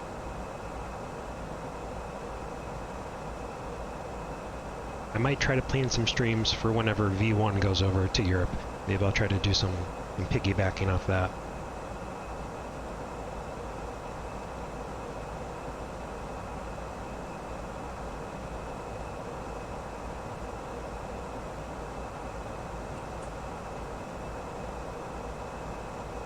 Let's just talk a little bit about ATSU. Oh, nice. 319, that'll probably be a P3d flight for me then. I'm not loving the Toliss, to be honest with you. I was excited to get it, and I have flown it maybe 3 times. It's not my favorite right now.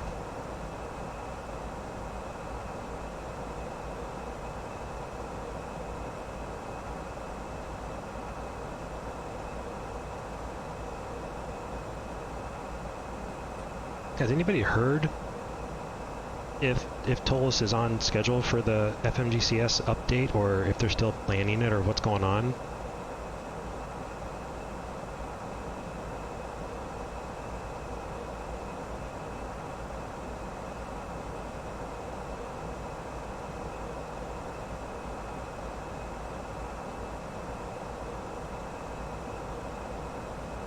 Oh, that looks pretty awful.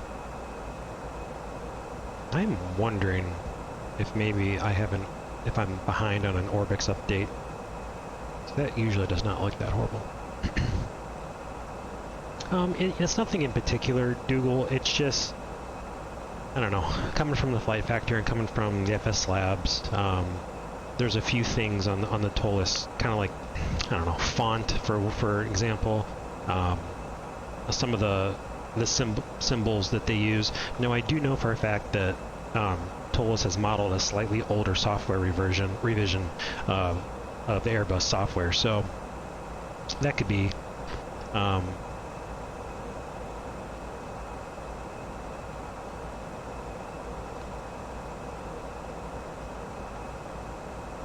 Romulus, you're a good man. Taking care of your mother-in-law, that's awesome, man. So that's a couple things. I've had several issues with real-world weather with the Toliss, where I'll be at cruise, say at 350, and I'll get an alpha floor protection warning, so the APROT tape will come all the way up to VNE, and it will not fly, and it feels like it wants to stall. It's been kind of random, and so I haven't even brought up a support ticket or talked about it in the Toliss forums because it's been so random I can't pinpoint why it's happening. I feel like it's not a Toliss issue. I think it's an issue with something else, but I don't know. Just overall, I enjoy the flight factor much more.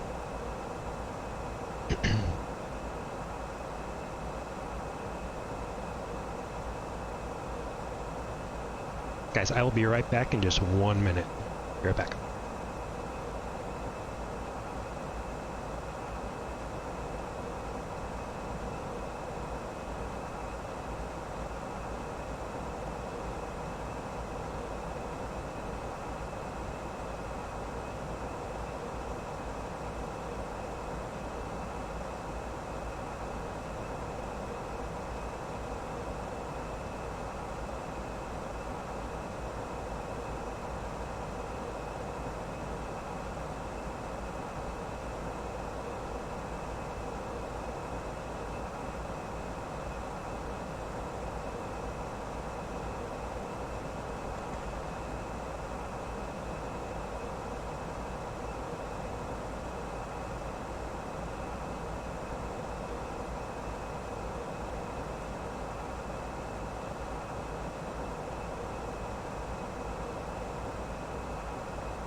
Okay, I'm back, guys. Thanks.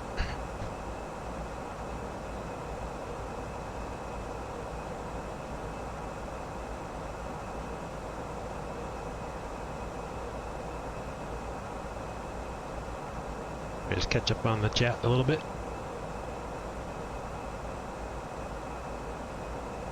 It's freedom, yeah. You know, I'm not saying anything bad about the Toliss. I enjoy it. I'm glad I bought it. I'd buy it again, and I would recommend it. I'm just preferring the flight factor and the FS Labs, a little bit more right now. I think it still flies well and is a very accurate simulation of Airbus, and especially the flight laws.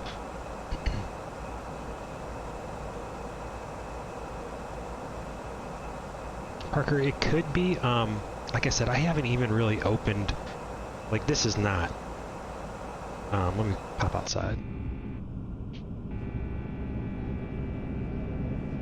This is not Orbix Global. I don't know really what's going on there. I may be some updates behind or something, but it's fine.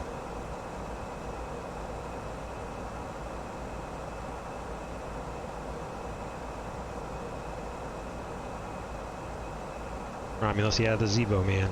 It's pretty special. Like I was saying in my last one, I've donated to the project. I just don't fly Boeing really in the sim. I'm such an Airbus fanboy. That's really the only thing I focus on, but the Zibo, it's incredible. What those guys are doing for the community is nothing short of amazing. We need to get them to build an Airbus. Maybe an A350 that's worth a damn.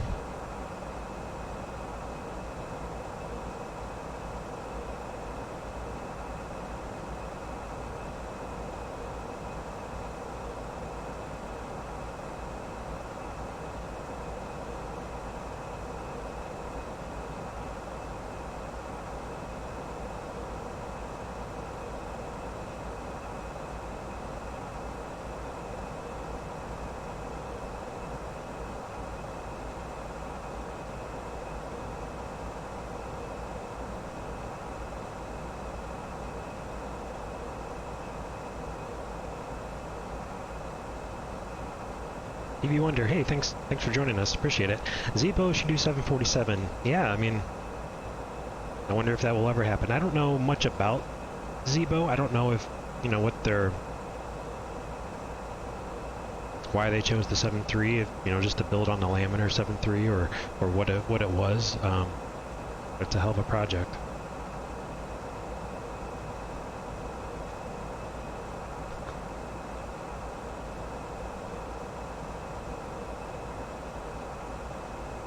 Meal time for Dougal. Meals are not served on this flight, Dougal. I don't know what era you're living in. Parker, I usually use tomato shade. When I was prepping for this stream the last couple days, for some reason tomato shade was just coming off really dark. I was using the RD preset. It was just really dark for some reason. I don't know why. So I popped it out just so that it was a little bit more appealing on screen. And I do still have reshade in, but it's a real subtle preset. You don't really kind of see what it's doing, but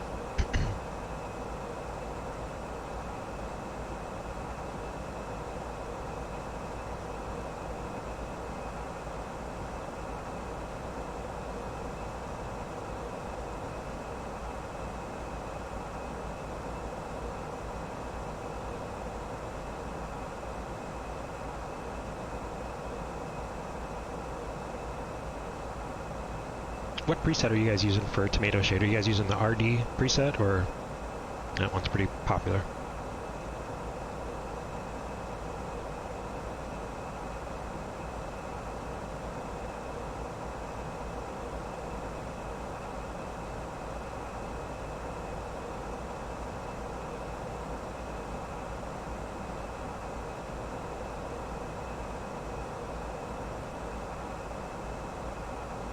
Fifth Freedom, how would you feel about Zibo being a full commercial developer? Do you think one of the reasons it's so well received is just because it's free, or whatnot? I would be perfectly fine if it were a payware airplane.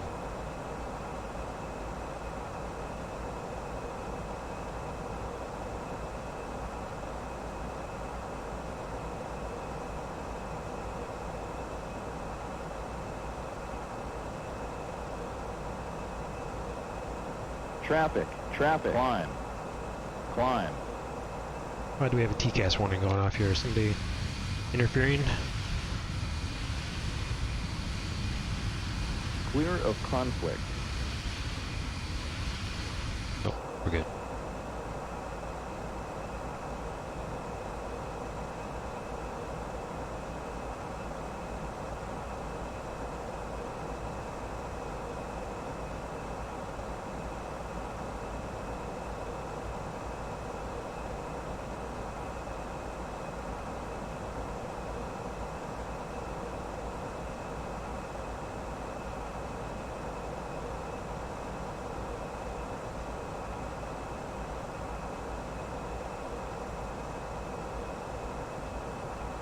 Yeah, I agree, Fifth Freedom. The lure of it. I mean, I'd be interested in seeing some stats on how many people have gone to X-Plane just, to fly the Zibo. I'm sure there's plenty.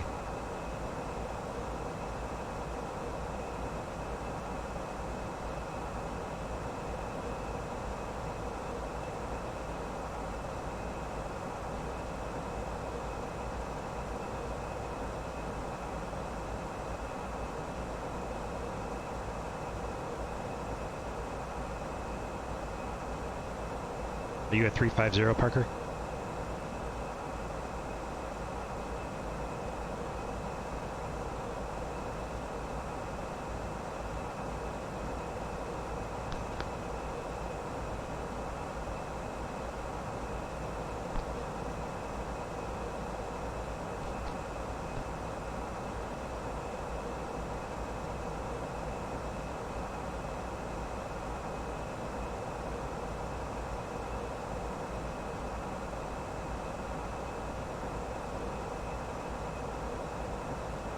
Sweet.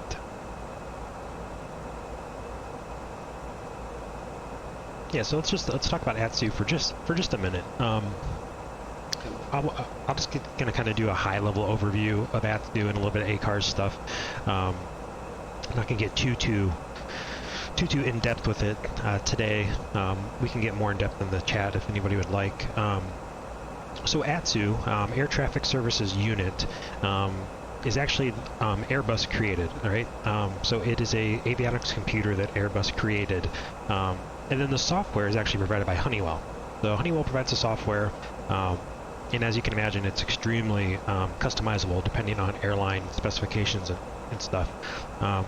Back in the early 80s, I don't know the year specifically, but ICAO, they created a task force, really. Air traffic was just booming in the early 80s, and there started to become a problem with the way aircraft and controllers communicated. So the ICAO created this committee, and what they came up with was a system called FAN. And it stands for Future Air Navigation System. FANS is still in use today, and there's different levels of FANS. And one of the big things was there was, with all international types of flights, there was also a huge communication breakdown. You still flying in Europe and vice versa, the controller pilots all still had to speak English. That's a requirement, but it was a little bit more relaxed back then. And the efficiency of voice communication sometimes just isn't there. So FANS is a multi-level kind of program, and it uses ACARS. ACARS is a function of FANS. So for the ATSU, for the Airbus functions, it starts kind of on the ground, right? ATSU links in with the AOC, the Airline Operations Center. So you have your Operations Center on the ground who can uplink information to the airplane. And, so it's pretty unique. And then there's a ground network of SATCOM, whatnot, and communication satellites, and then that gets data linked to the airplane. So it's really quite complicated. And I think FS Labs has done a pretty fantastic job of implementing some of this kind of technology. And so what does it mean for simmers, right? The ability to use OFP data, the ability to kind of control the boarding of the airplane. In the A340-600, ATSU controls the doors in real life, so it's pretty neat.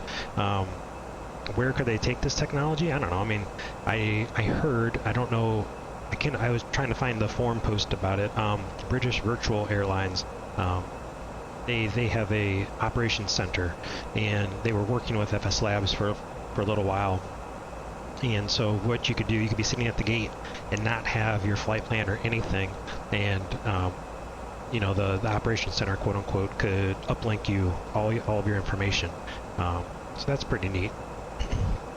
So that's kind of just a high level overview of ATSU and kind of where it's come from.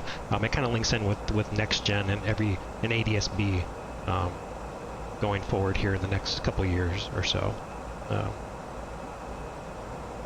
I really wish some of the other add-ons would pick it up a little bit with it, but it took FS Labs, I think, 4 years just to get their basic implementation of ATSU and whatnot. So.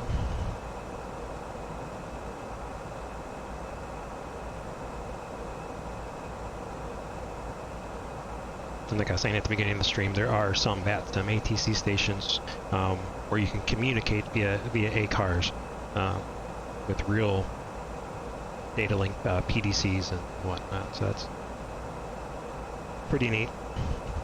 That was one thing that I'm hoping maybe with the new update that some more ATC stations can get the ability to do that. I don't know if that's a function of Euroscope or whatnot. Maybe Paul knows.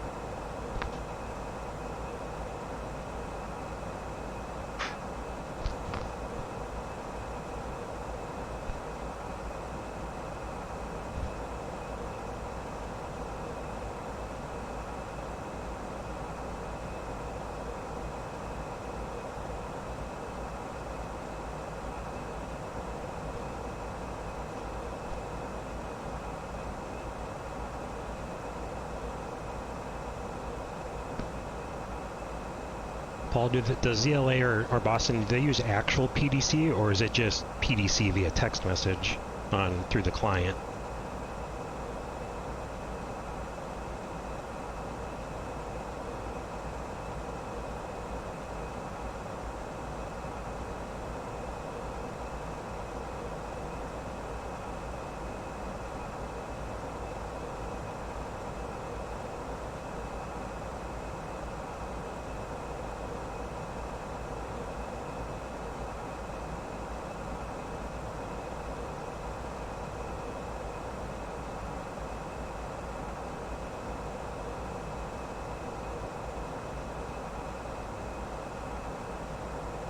Yeah. Oh, Parker, thanks, man. No problem. It was fine. I didn't get any more conflicts after that initial one.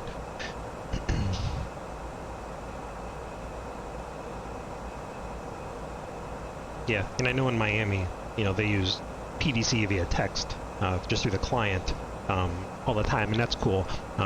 What I was saying, where there's certain ATC stations where you can actually, over here in the, no, not that page, you can send an actual pre-departure clearance request.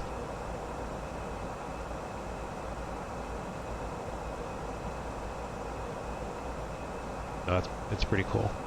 To my knowledge, there's no VATSIM stations in the U.S. that use it.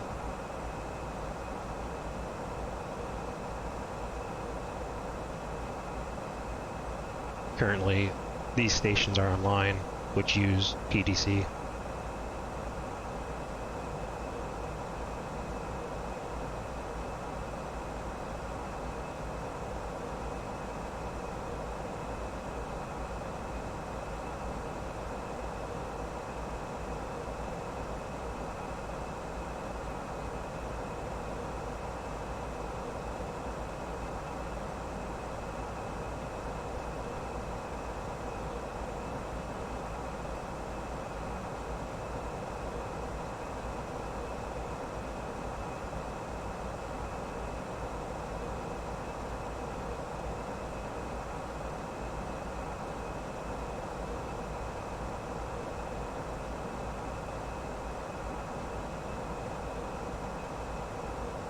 Parker, which PMDG product were you referring to?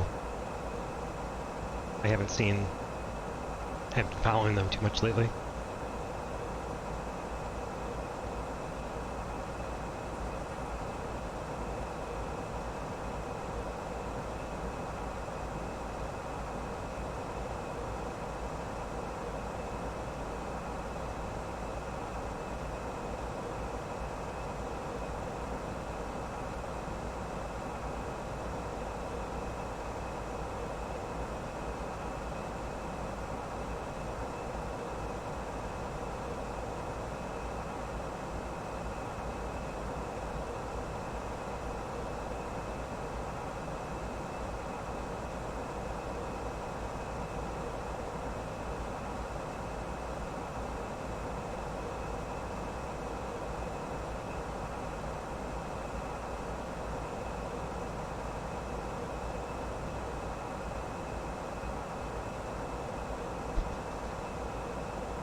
Oh, you know what? Yep.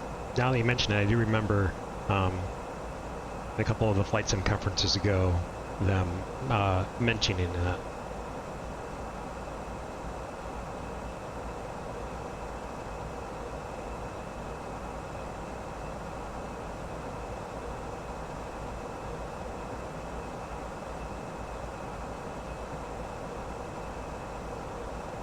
that's one of the reasons that I think that maybe PMDG isn't developing for X-Plane. X-Plane seems to be updating and developing at a pretty quick rate, and I think there's companies like FS Labs and PMDG who really take a long time on each of their products. It doesn't seem like that'd be a good development flow for them. What do we got at weather for Fort Myers? Winds out of the east at 18, gusting 24. Yes, sir.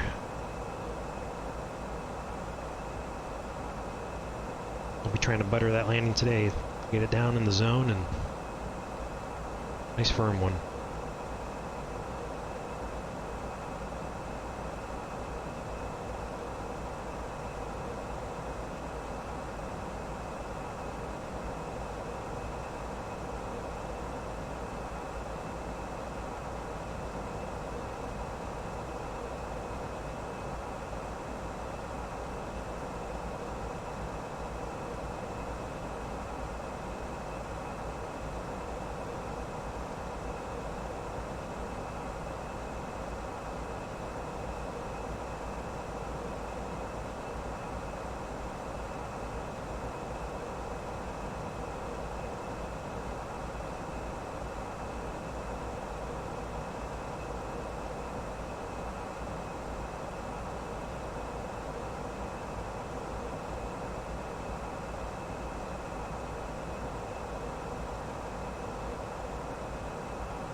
There's the current weather at Fort Myers. Paul, nope, Tampa approach, they don't cover our stuff.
We can take a look at the arrival into Fort Myers and brief that.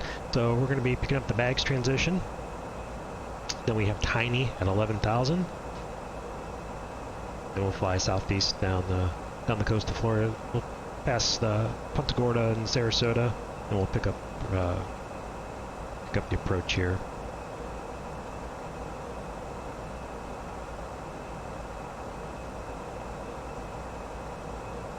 Take a look, make sure we got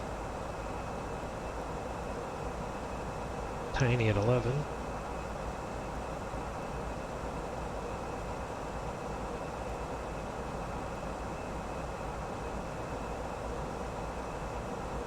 Gives us top of the sun about 189 miles.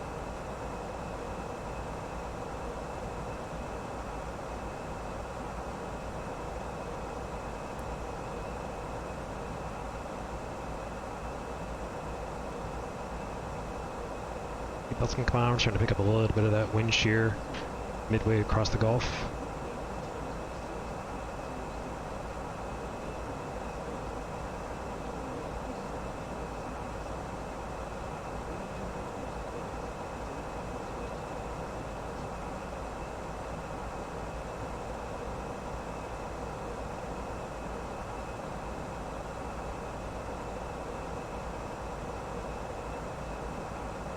Yeah, list to runway 6 is pretty straightforward. Pick up Tropic at 3,000 feet, and standard 3-degree glide slope down all the way down.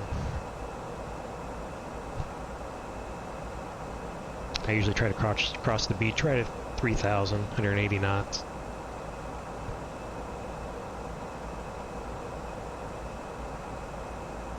In the event of a missed approach, we're going to fly runway heading to 1,000 feet and then turn right direct Corfu and hold there at 3,000 feet.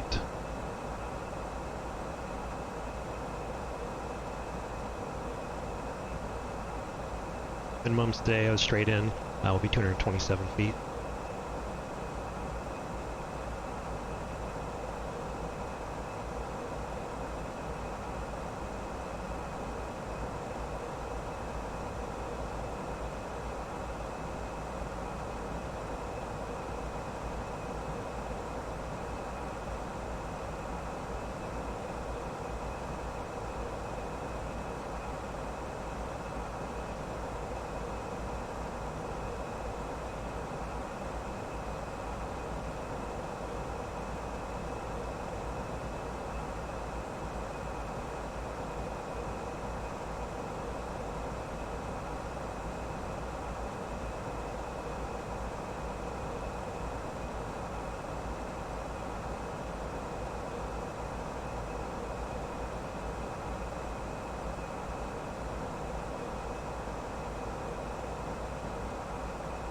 So here we do have a company message.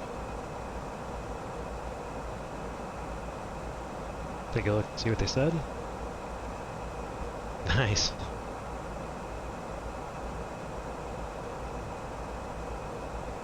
A firm, Parker.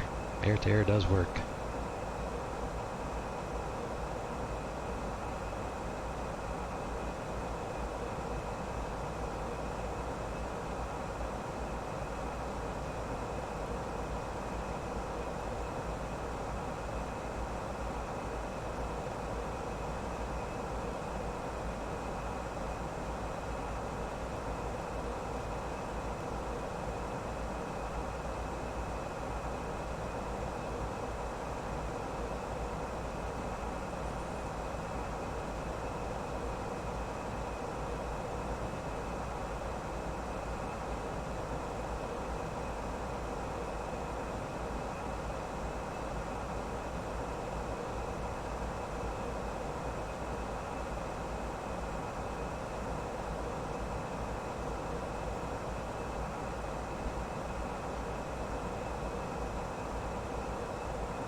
See you later, Dougal. Thanks for stopping by, man. I really appreciate it.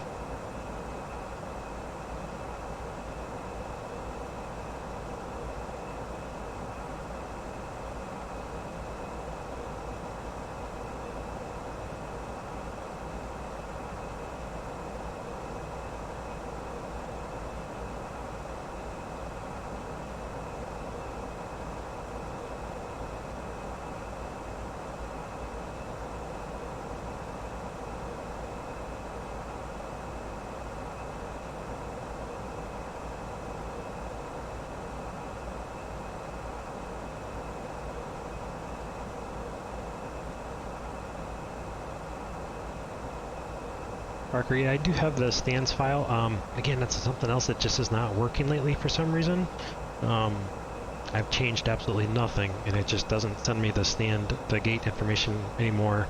I plugged in for Delta 3 for myself at RSW. We park Delta 1 through 5, I'm sorry. Do you have it? Does it work for you?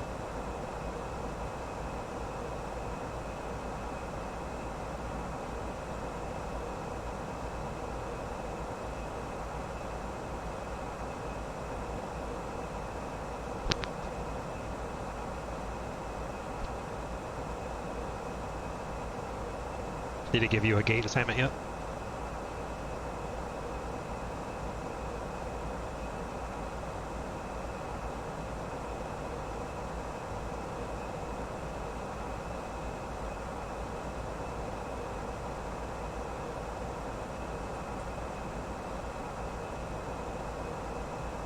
Charlie, that's where United parks at Fort Myers.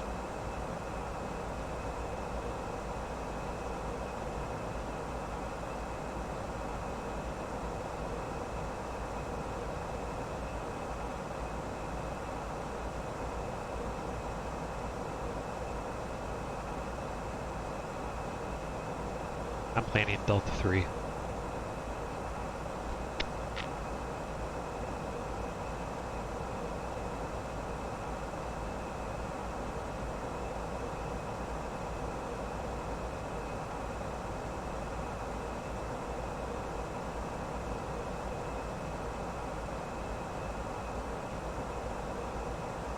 The one that I have installed right now it was American Airlines specific that I got from the FS Labs forums.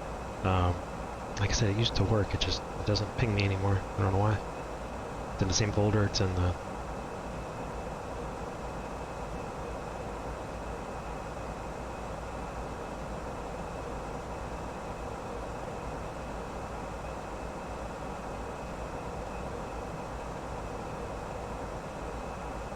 Yeah, Charlie 8's where United parks.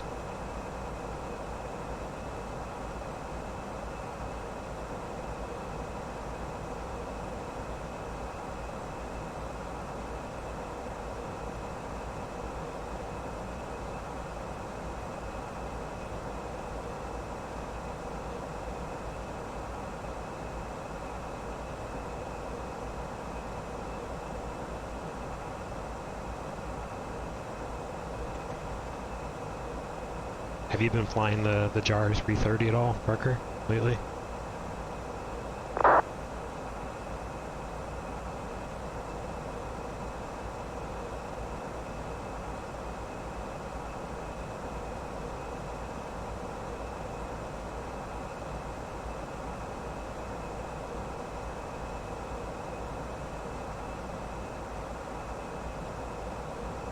I still haven't picked it up. I don't know. I feel like I'm going to be disappointed. It's still, I mean, it's pretty pricey too.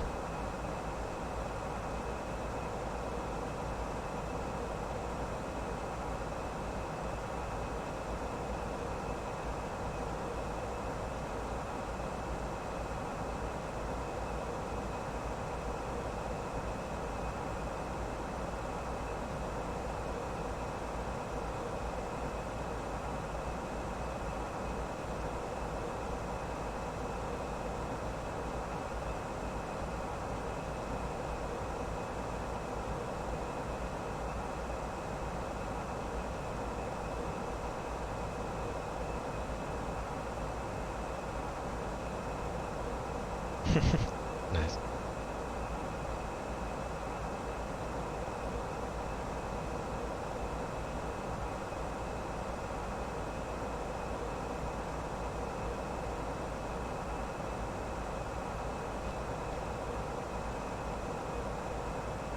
I don't love the term study level sim anyways, but just from all the videos that I've watched and a couple live streams, it just seems like the 330 is really just a kind of get in and go type of plane, which is fine. I mean, I have nothing against that whatsoever. I know FS Labs has rumored a larger, a wide-body Airbus at some point. I don't know if it's the 330 or 350 or what they're planning. I think a good 330 would be nice, but I'm itching for a extremely detailed 350. I know Matt Davies is working on the A380, which would be pretty sweet.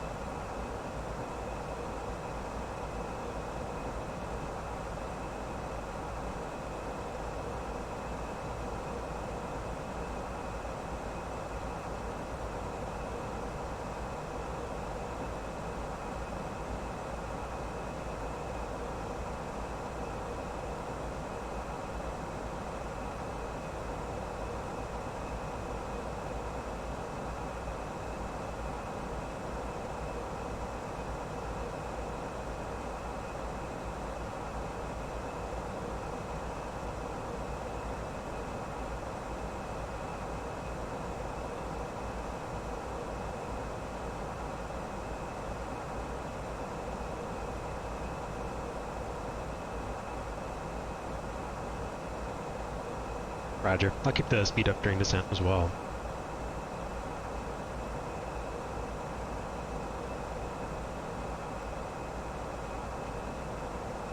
I'll descend at 7.8 and 280.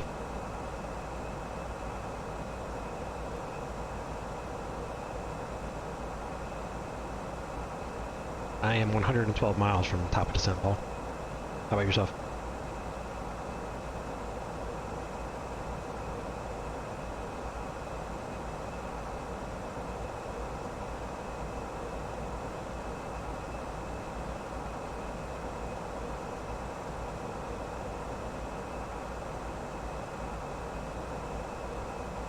Yeah, I use it in X-Plane. Of course, the flight factor has its built-in EFB, which is quite nice. I have that modified a little bit. Oh, I'm sorry, the VeloSoft, my bad. I thought you were talking about AviTab. A VeloSoft, nope, I don't use it anymore. I used to use it quite a while ago. I don't really use it anymore. Now the Navigraph has gotten so good with the charts product.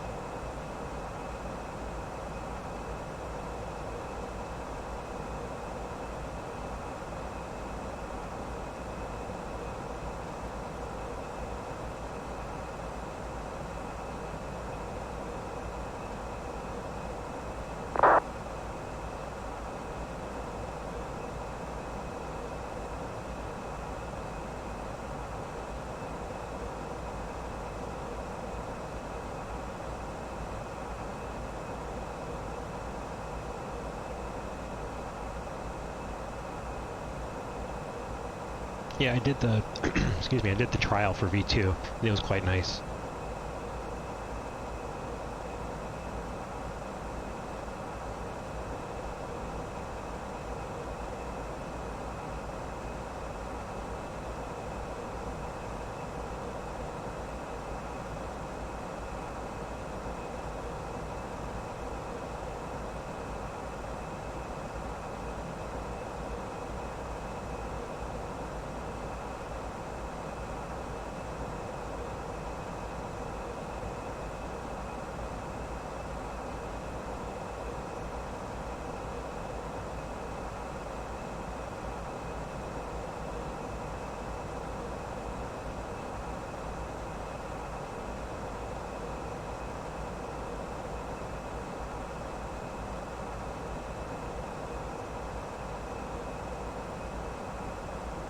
Paul, that's funny you mentioned that. I'm not sure of an app or a plugin or anything.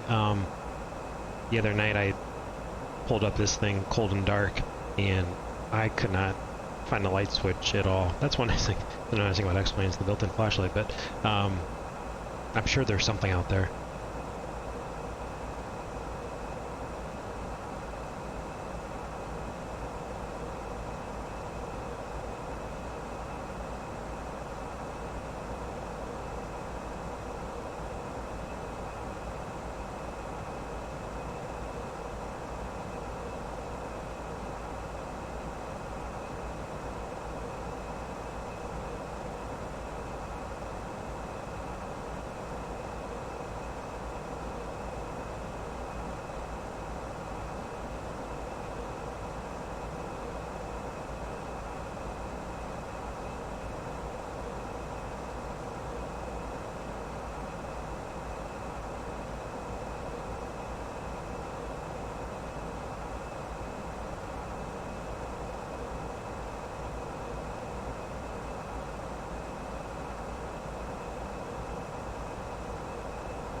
I'm actually going to go direct to bags. I'll give us a little bit more separation as well.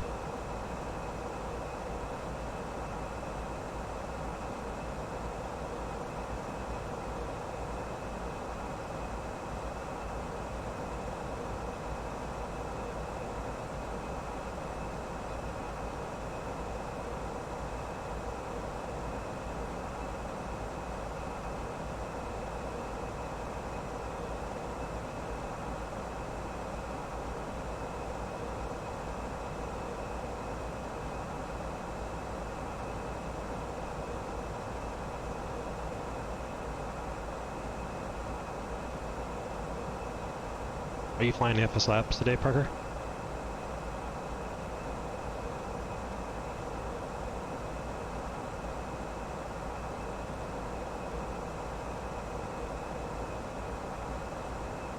Nice. Yeah, it handles holds well. And it actually flies the entry procedure correctly, depending on what the hold is.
Paul, is it not letting you post links? I'll have to look at my Nightbot settings and see if I can figure out how to allow it.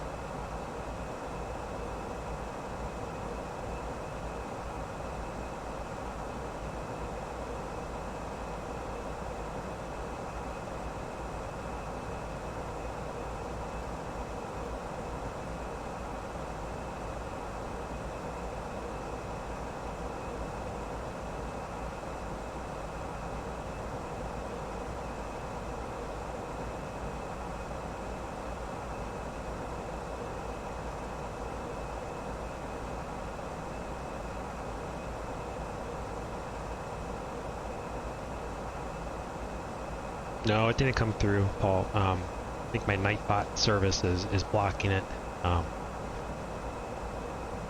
If you want, you can post it in the community tab on the YouTube channel or in the Discord.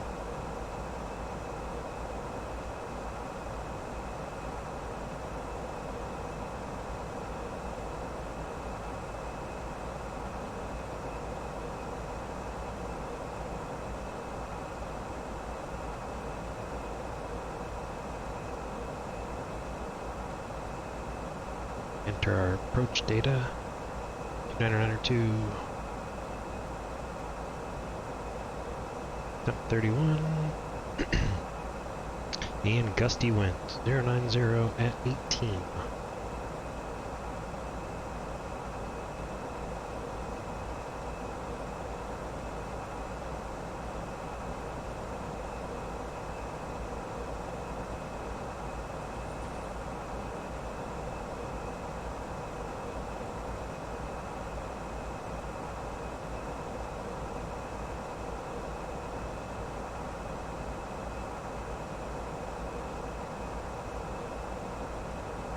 And since we do have some gusty conditions, I think I'm going to start, or I'm sorry, I'm going to plan a flat full config, but I'm going to bump up my VApp to 149.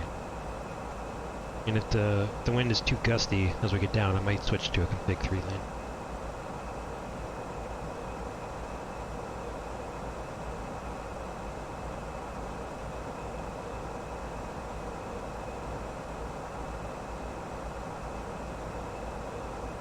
Nice, have a good approach and arrival in, Paul. I'll be at gate Delta 3.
Alright, coming up 26 miles, top of descent. Go ahead and dial in 11,000 to our altitude.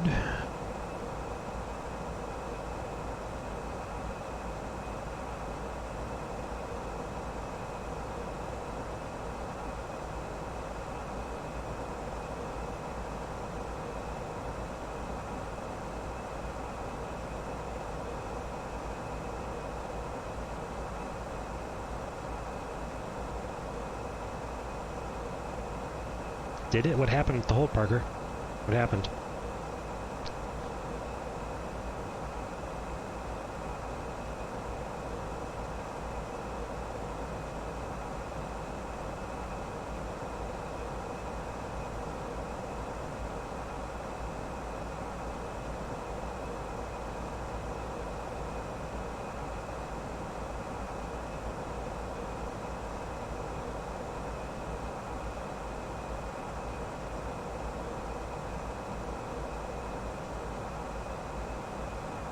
Really? Huh. I haven't had any issues with holds on it. I've done quite a few.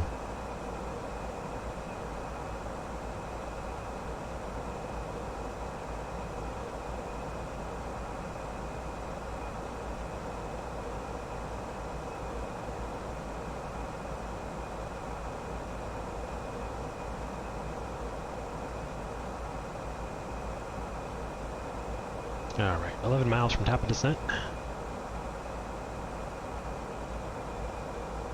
Thrust idle descent. Start a nice gentle 1,000 foot per minute descent.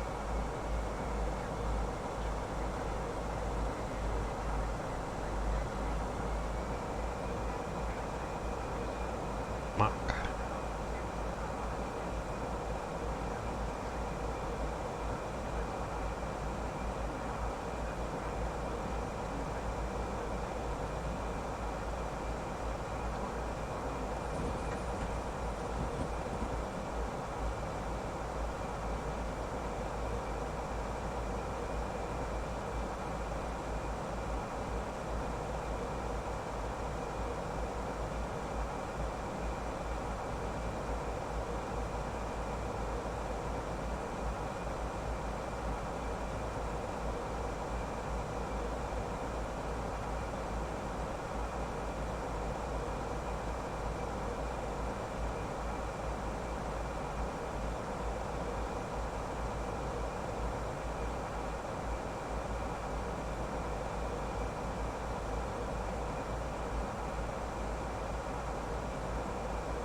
Yeah, hopefully they have the hotfix out pretty soon. I haven't updated P3d, obviously, until they get it out.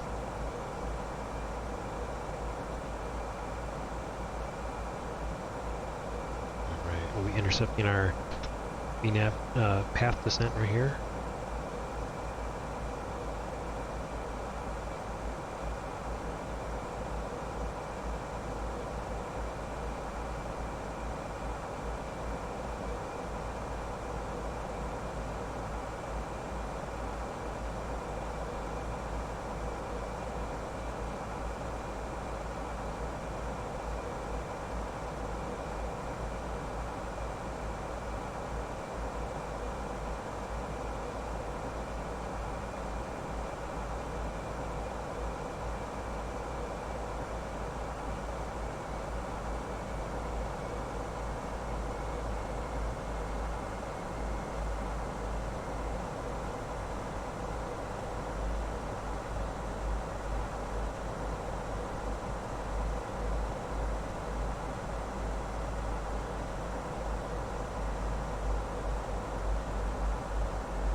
Now that I'm thinking about it, I don't think that my FTX Global textures are installed right now.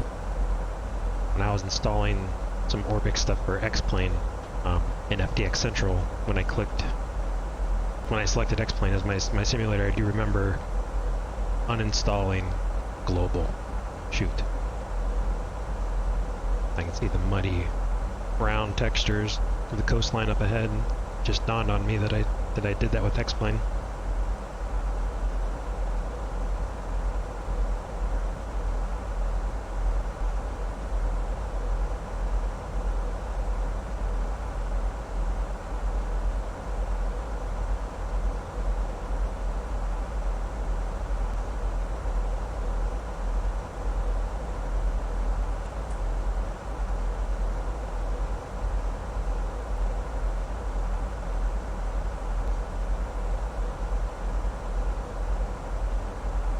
Yeah, Parker, it really, it really is.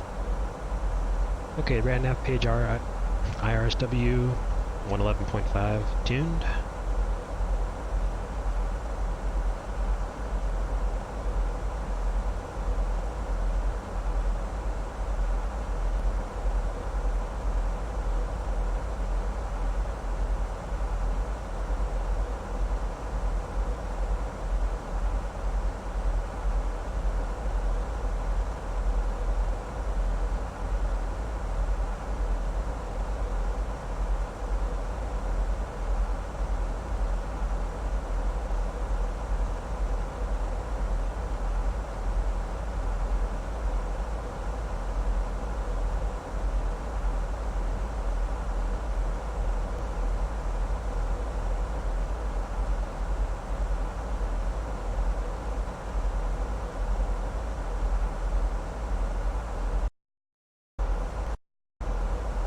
Oh boy.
Yeah, Parker, I had posted that on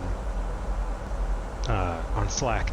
I have a friend who flies the 777 for American, but previously he was on the narrow body Airbuses, and I'm not sure if it's still the case, but for a while config 3 landing was SOP. I'm not sure if they're still doing that or not, but for a while config 3 was their standard.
I wonder if Paul has landed in Fort Myers yet. I don't see him. I haven't seen him on TCAS the whole flight. He must have been flying at 0.82 the whole time.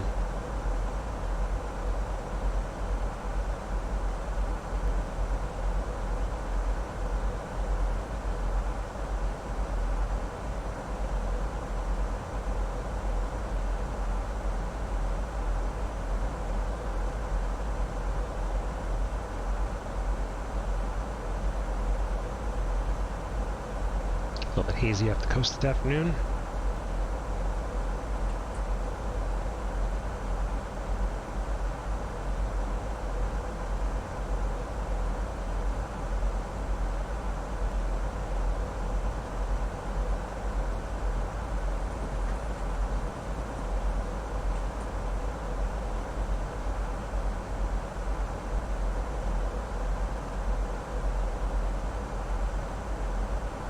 And we're coming through 18, so 2992 in the altimeters.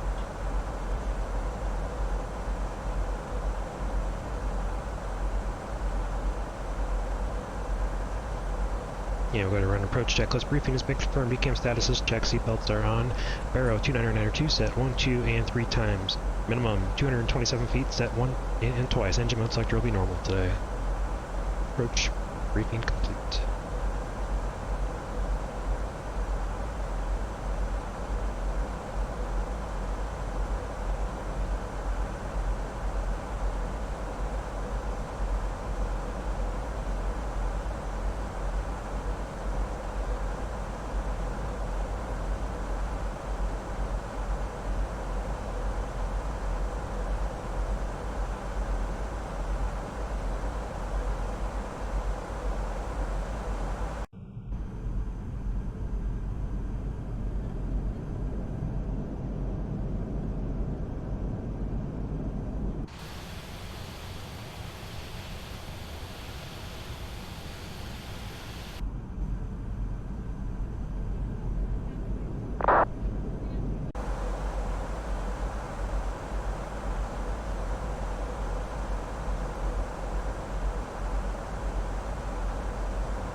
Bit above our path, speed brakes come out a little bit.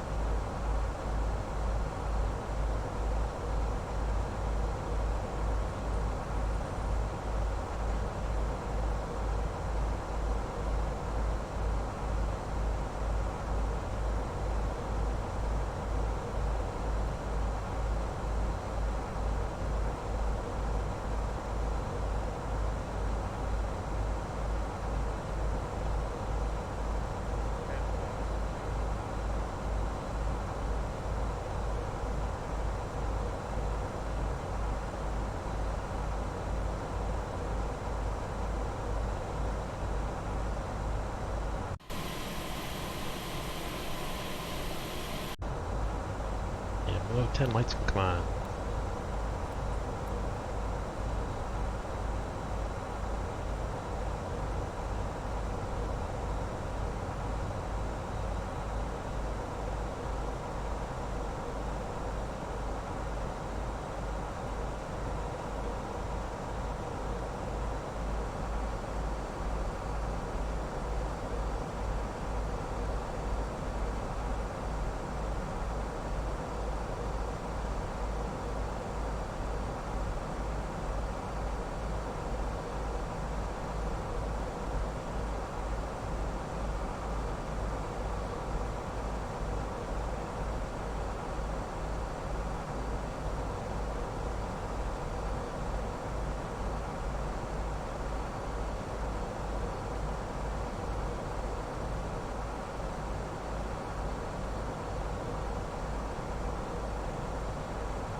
We are getting rocked around.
Welcome back, Fifth Freedom.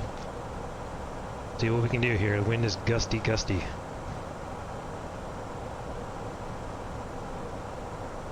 Where's the captain flying today?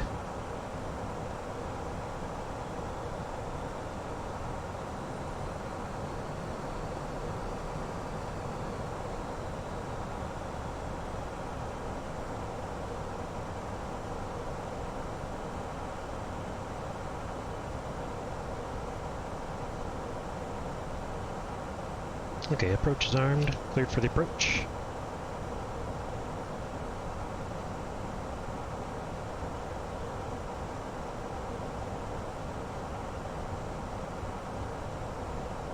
Crossing the beach at 3,000, we're slowing down to 210.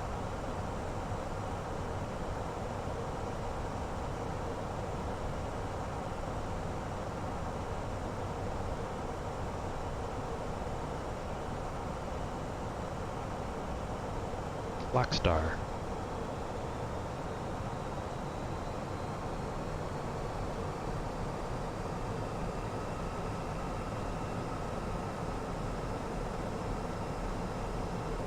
P10 VFE next, flap 1.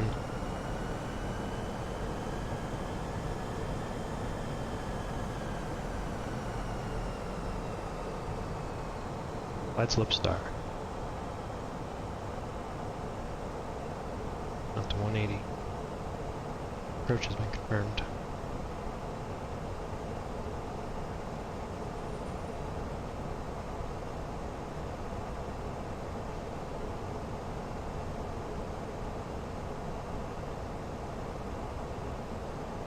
Next, lap 2.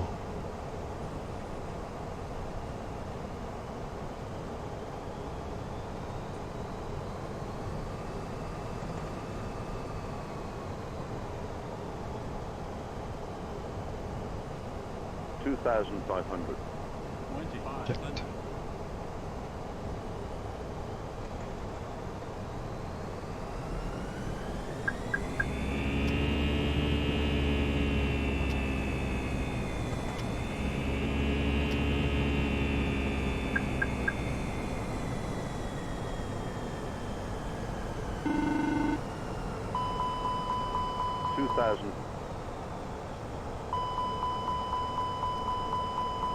Stupid throttle. Just bumped it and bumped out of climb mode. Climb detent. The 2,000 feet, we're going to push manage speed.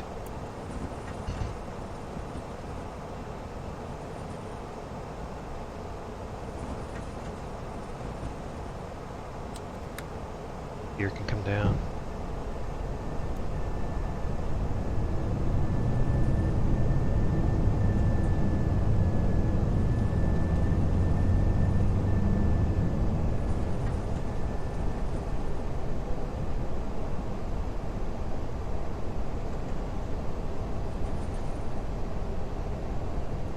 Iffy next, lap 3.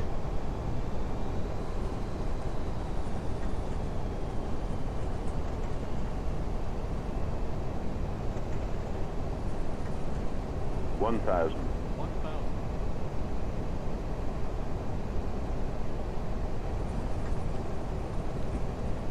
Lap full. Light slope.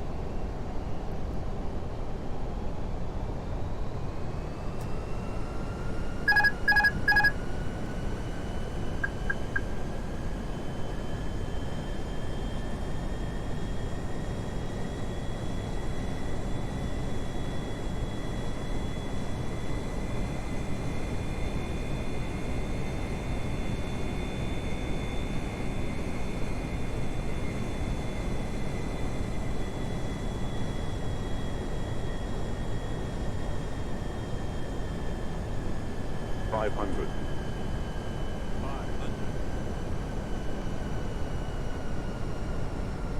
400. 300. 100 above. 200. Minimum. Continue. 100. 50. 40. 30. 20. Retard. Retard. 10. 5.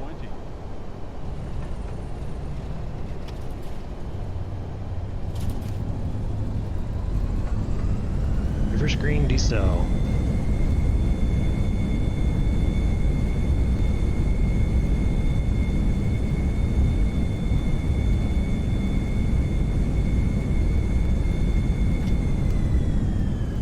Nuts.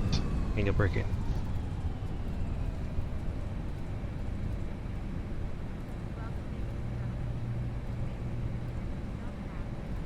Welcome to Fort Myers, everybody.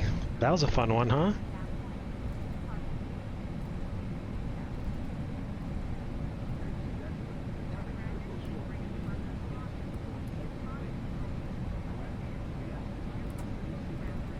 Yikes.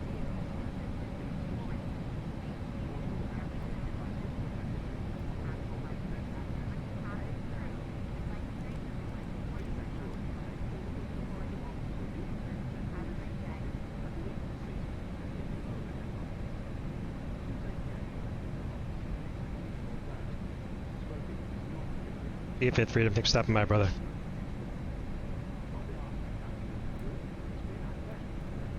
APU coming online.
Well, that was a fun landing.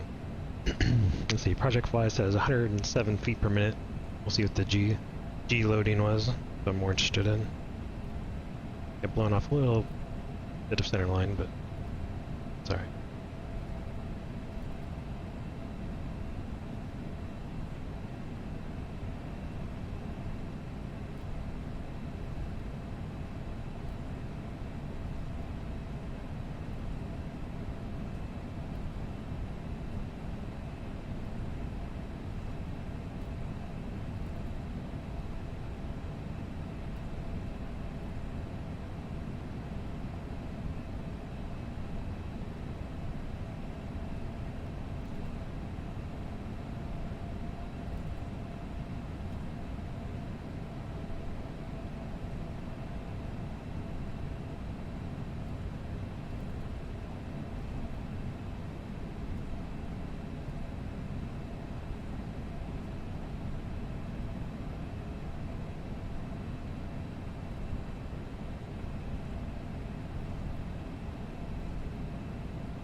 After lane checklist, flaps are up, spoilers disarm, APU is on, radar is off, predicate wind shear is off.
Well, that was a horrible parking, but that's okay.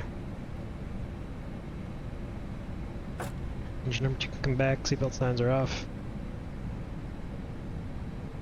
Engine 1 off.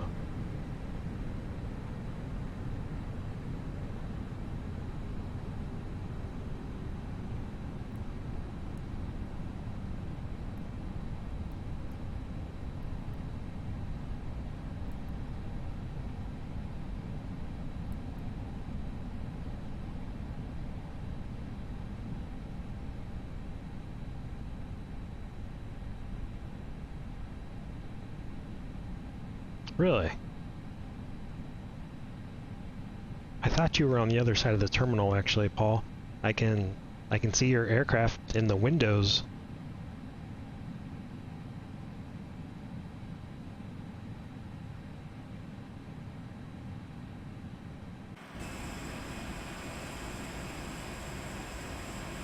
Yeah, it is strange. I don't see you at all, and I thought it was kind of weird when I was taxiing in. I didn't see the J line on the ramp. It's weird that I cannot see you. I couldn't see you on TCAS the entire flight either.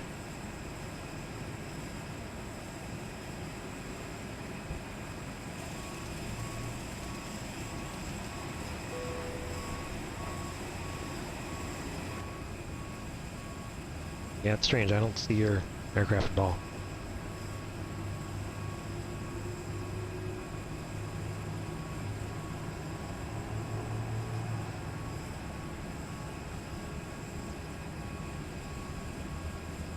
Are you serious, Parker? It sucks, man.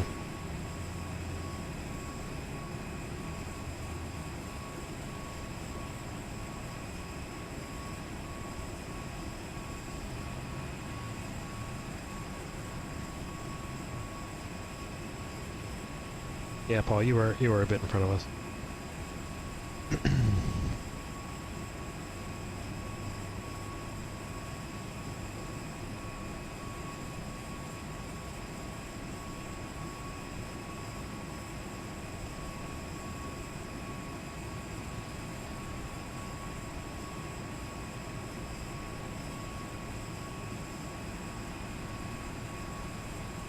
Cool. Well, Parker and Paul, thanks for joining me on the flight, guys. And everyone else who was tuning in today, thank you so much for checking out the stream. I really appreciate it. I'm trying to get on a stream schedule. I'm not sure what that's going to be yet. Possibly a Monday, Wednesday, Friday type thing. Hopefully I got OBS and YouTube kind of ironed out for right now. But yeah, we had a great flight into Fort Myers. Thanks so much for tuning in. Catch you on the next one. See ya.